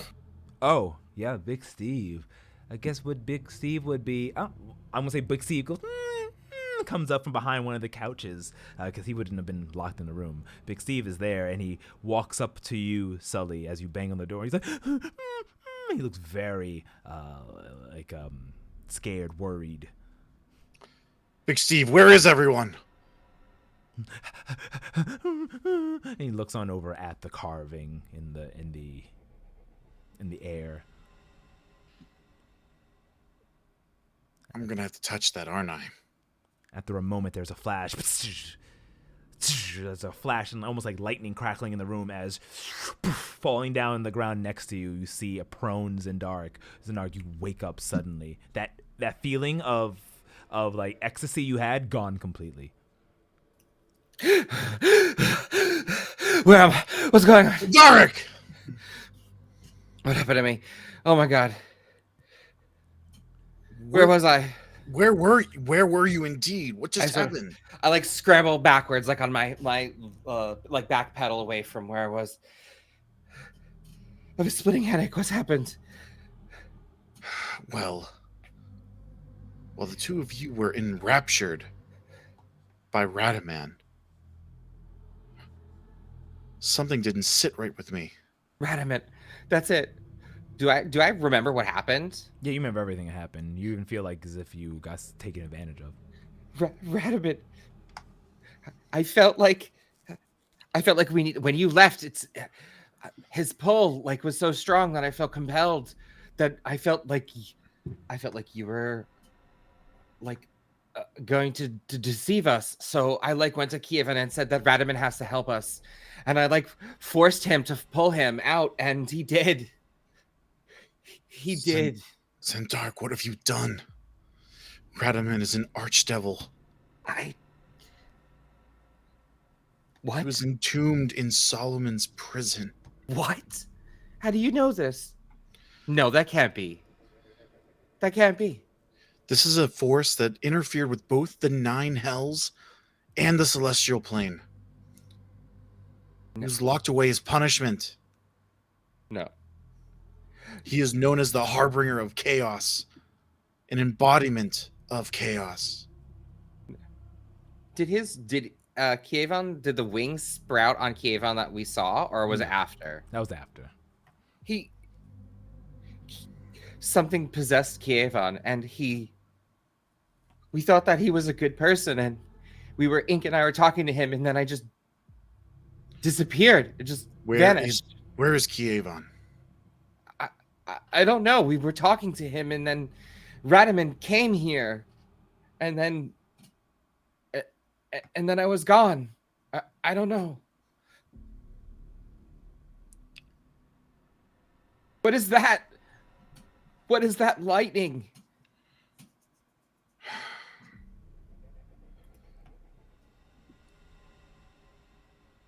I'm worried it's some sort of portal to the abyss. Or the Nine Hells. or some other God's forsaken demiplane. We can break it. We can hex break it. Where's Ink? I don't know. Ink! Ink! I'm gonna mage hand and like pound on her door. Poosh, poosh, poosh. Ink, you are awoken abruptly by the sound of banging at your door. Constant. Ink! Am I still affected? Oh. No, you are not affected any longer. Cool. So I feel also bad and stuff. Yes. Oh boy. I'm coming, and like Ink flings the door open, and it's like, Radamon is no good. Oh, it feels so gross and sick inside. I feel like he was taking us over. I've never felt such a compulsion. You may have inadvertently made some sort of deal with an archdevil. No. Yes. We didn't agree Yes. to anything. You asked for its help. You think that's free? He didn't. Ink, what did I say? Did we say that? Did we ask for help when he was here? I don't remember. I remember being in a panic saying it to Kievan. What did we do?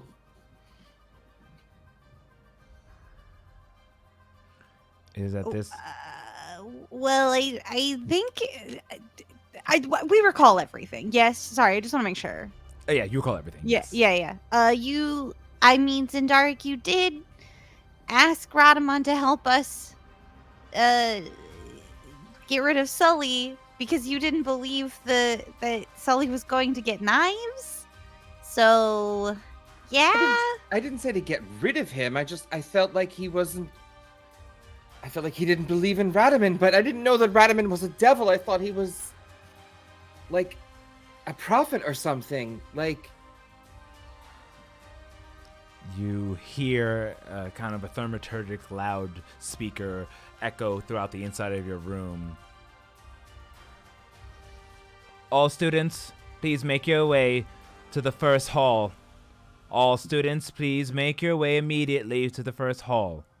Please wake yourselves and proceed directly to the first hall.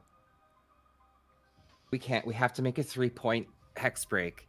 We have to surround the scar and destroy it before we go. They can't know that we've done this. We're gonna get so expelled. I know. No, we can't. Do we leave it or do we get rid of it? Zindark Well, is starting to Where go is into- Kievan?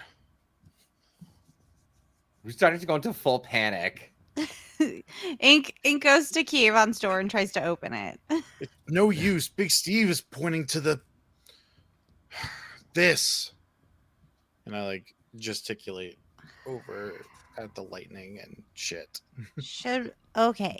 Do we call Lucian? Maybe we should call Lucian. I think, yes, this is a perfect time to call someone who's more powerful than us. Okay. Yeah, I think Okay. Lucian should come here. Yeah. We have a sending stone to Lucian, right? Yes. Yeah. I'll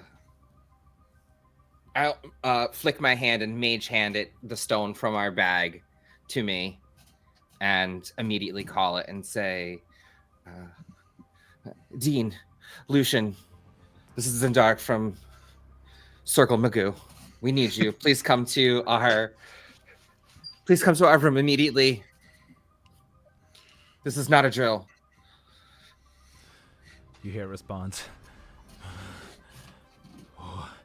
What happened? I'm coming now. There's a student. 9 of them. Oh, sorry. There's a student. 8 of them. Their bodies. I'm coming right now. Cool.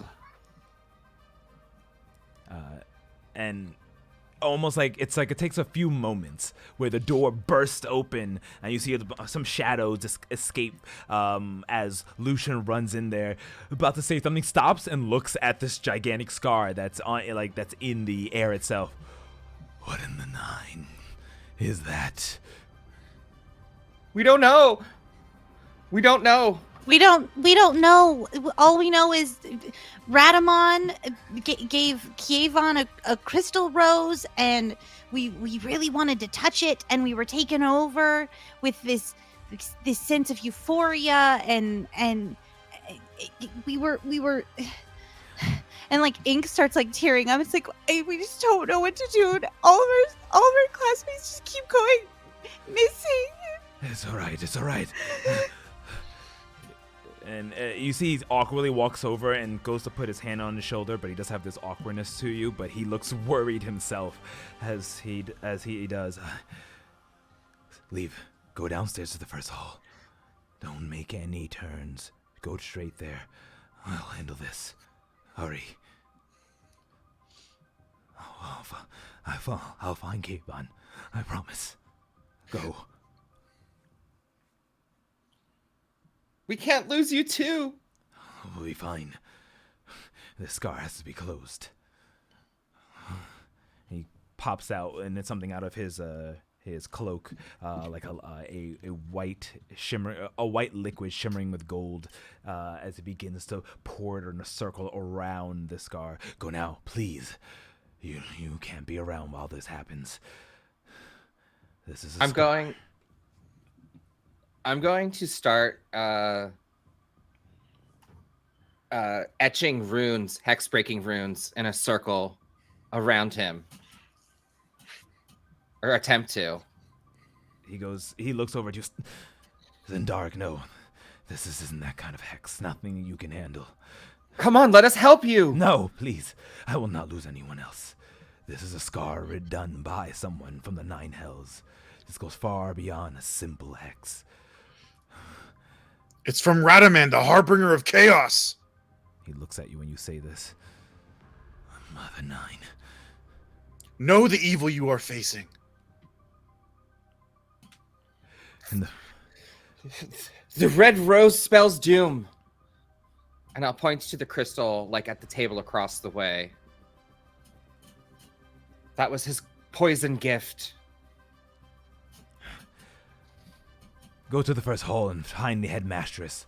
Let them know exactly what you've told me. Radaman has returned. As he looks on over to you, please, go. I will... Zendark, Ink, let's go. I'll quickly rewrite the rune sequence into... to channel the arcane power to a guidance. And take that power and give it to him. And then leave. Thank you. And as you go ahead and leave, he puts his hands up and he seems to be concentrating as lightning strikes out of that scar. Serete. And the door closes behind him, muffling his words as you make your way out. As you go through the war room and pass down the halls, you see several students are all making their way down the steps and just muttering, like, what's going on? What happened? As a student looks out the window, the large windows, the floor to ceiling, and you just hear them go, as you go in to see what they're looking at, and sprawled up at one of the archways of the Fractal Centaurum are 8 bodies of students that have been attached to the archway, just with strange stigmatas on their body and blood dripping down. It doesn't fall directly down, like it follows the perimeter of the school exterior down, creating a small pool, as there are students there staring up, as well as lots of the deans are trying to push people away from that scene. Oh my god. And that is where we're going to end tonight's session. Oh my god! Oh, wait, are they dead or are they like alive and bleeding? I mean, they look pretty dead. Okay. Oh I didn't know no! if they were just like slowly dying or already dead. They were tacked up hours ago. Yeah, if I had investigated better, I might have been different story. Well, That's if I why- hadn't been, if I hadn't been demon high, who knows? Who knows what could happen? It's fair. And Kievan, you, for all intents and purposes, are just, you can see everything that's happening, which we'll find out next week exactly what transpired, because you saw how these bodies got up there. You saw it. If anything, you saw the hands of these devilish hands that are in your body do these acts in the middle of the night.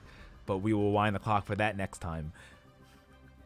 So, thank you so much, everyone, for coming. Thank you to all the viewers out there. It just turned up. We turned that up to an 11 real quick. Yes, we did. Someone summoned Radaman. I mean, maybe she's born with it. Maybe it's enchanting.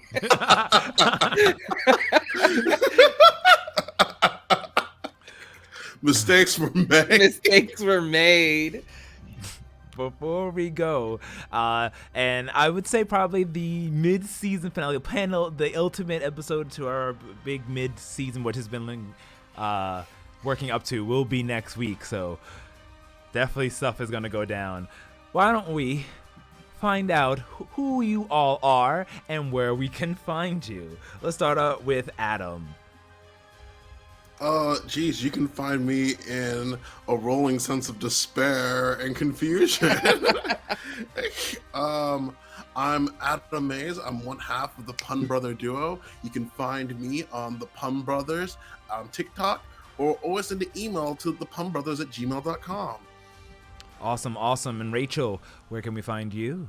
Yes, please locate me on the tubes under the handle I am Rachel Quirky. And you can also follow me on my Twitch channel, twitch.tv/I am Rachel Quirky, where I'm a variety streamer currently watching wrestling on Friday afternoons. It's a good time. I'm falling in love with all kinds of wrestlers and all kinds of styles. We're learning, we're growing. It's great.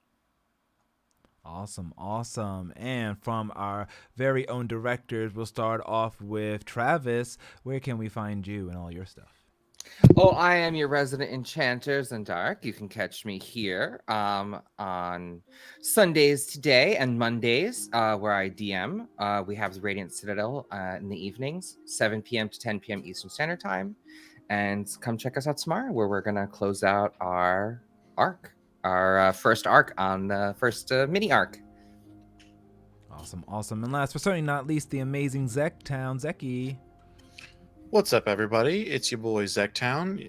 You can find me here on Tail D20s at least 2 or 3 times a week, and you can also find me on Amateurish Productions also a couple nights a week, where I'm playing Pathfinder, D&D, and interviewing people between the 2 channels.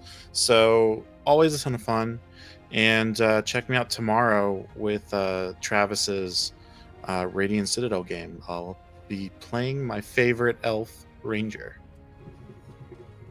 Awesome. And I am your Tail Weaver, Omar. You can find everything me on Twitter at ThatSoOmar. I do cosplay and other stuff, and I'll be getting a TikTok going soon for a special character that I've been working on. So you'll see that as well on there. And of course, everything at Tail D20s at A Tale of D20s. So before you all leave, let's do a little round of stars and wishes. Stars is what we like to give to the player that we feel gave us the ooh-ah-ahs, the life, the everything we needed, and wishes on what you wish to see the next session. So why don't we start things off with our very own Travis?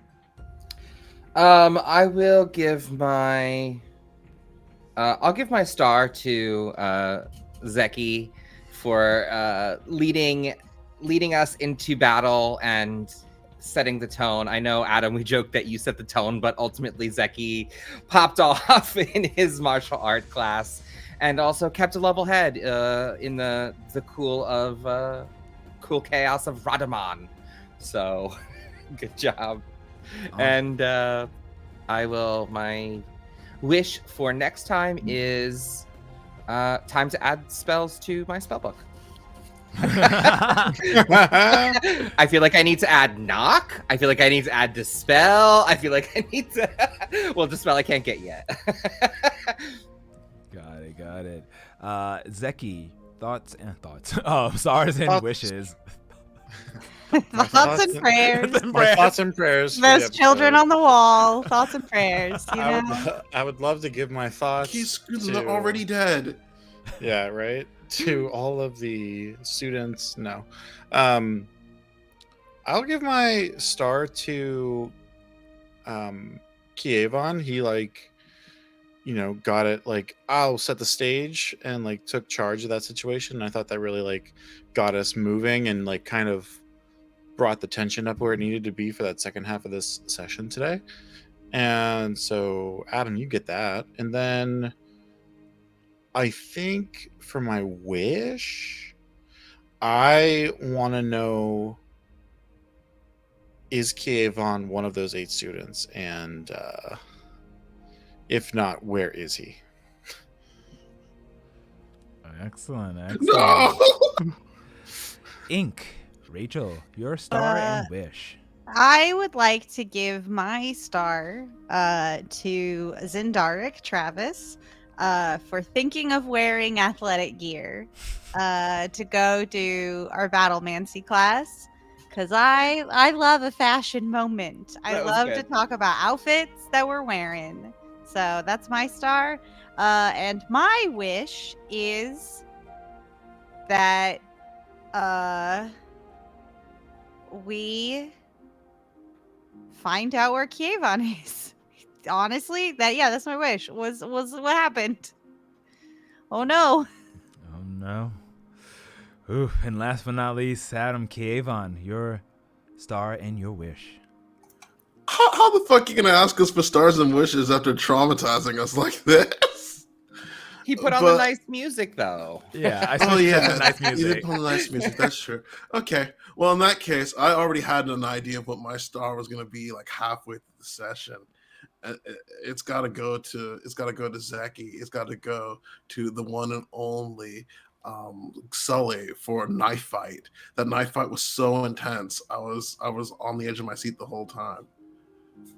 And as far as my wish, I wish that even if all goes horribly and my circle can't save me, at least they can help me not die in my sports clothes, please. This isn't even my trip. Don't let this happen to me. Oh no. Okay. And by my count, is that 2 for Sully? Yeah. I think. Okay, awesome.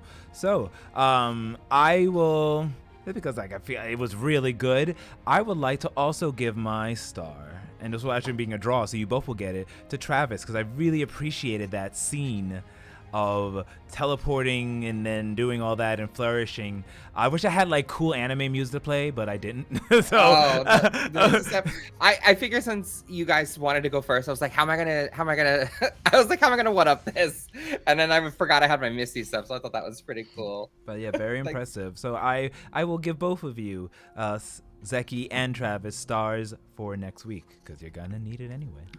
Nice. Oh god. Use them wisely. Yeah, use them better than I do. But yeah, so for my meta moment, like I was saying before, some dark stuff happened, and I mean, keep in mind, one of you is exhausted. The two of you That's didn't. right. Two of you didn't actually complete a long rest, but don't worry, since you still technically rested, you don't get exhaustion. So you are not a well-rested party right now, and shit is about to go down. But it'll be interesting because I think that will add more to the flavor of what's going to happen.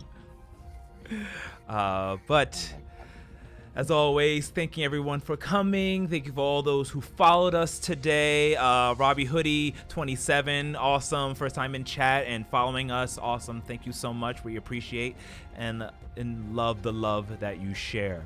You can always catch us here at 2 p.m. on Sundays. And for scheduling, go to twitter.com/AteliTwenties as well as www.AteliTwenties.com.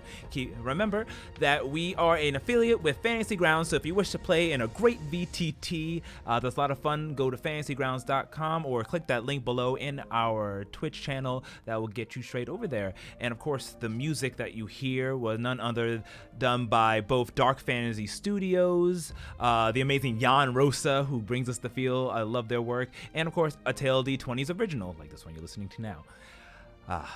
But with that being said, from the first chapter to the last page, be kind to one another, spread love, and we will see you next time. Goodbye, everybody. Bye, everyone. Bye. We're going to go raid RPG Clinic. They are playing Avatar Legends, which you know we love here. So go ahead and share the love with them, and we will catch you guys next time. And we have raided, and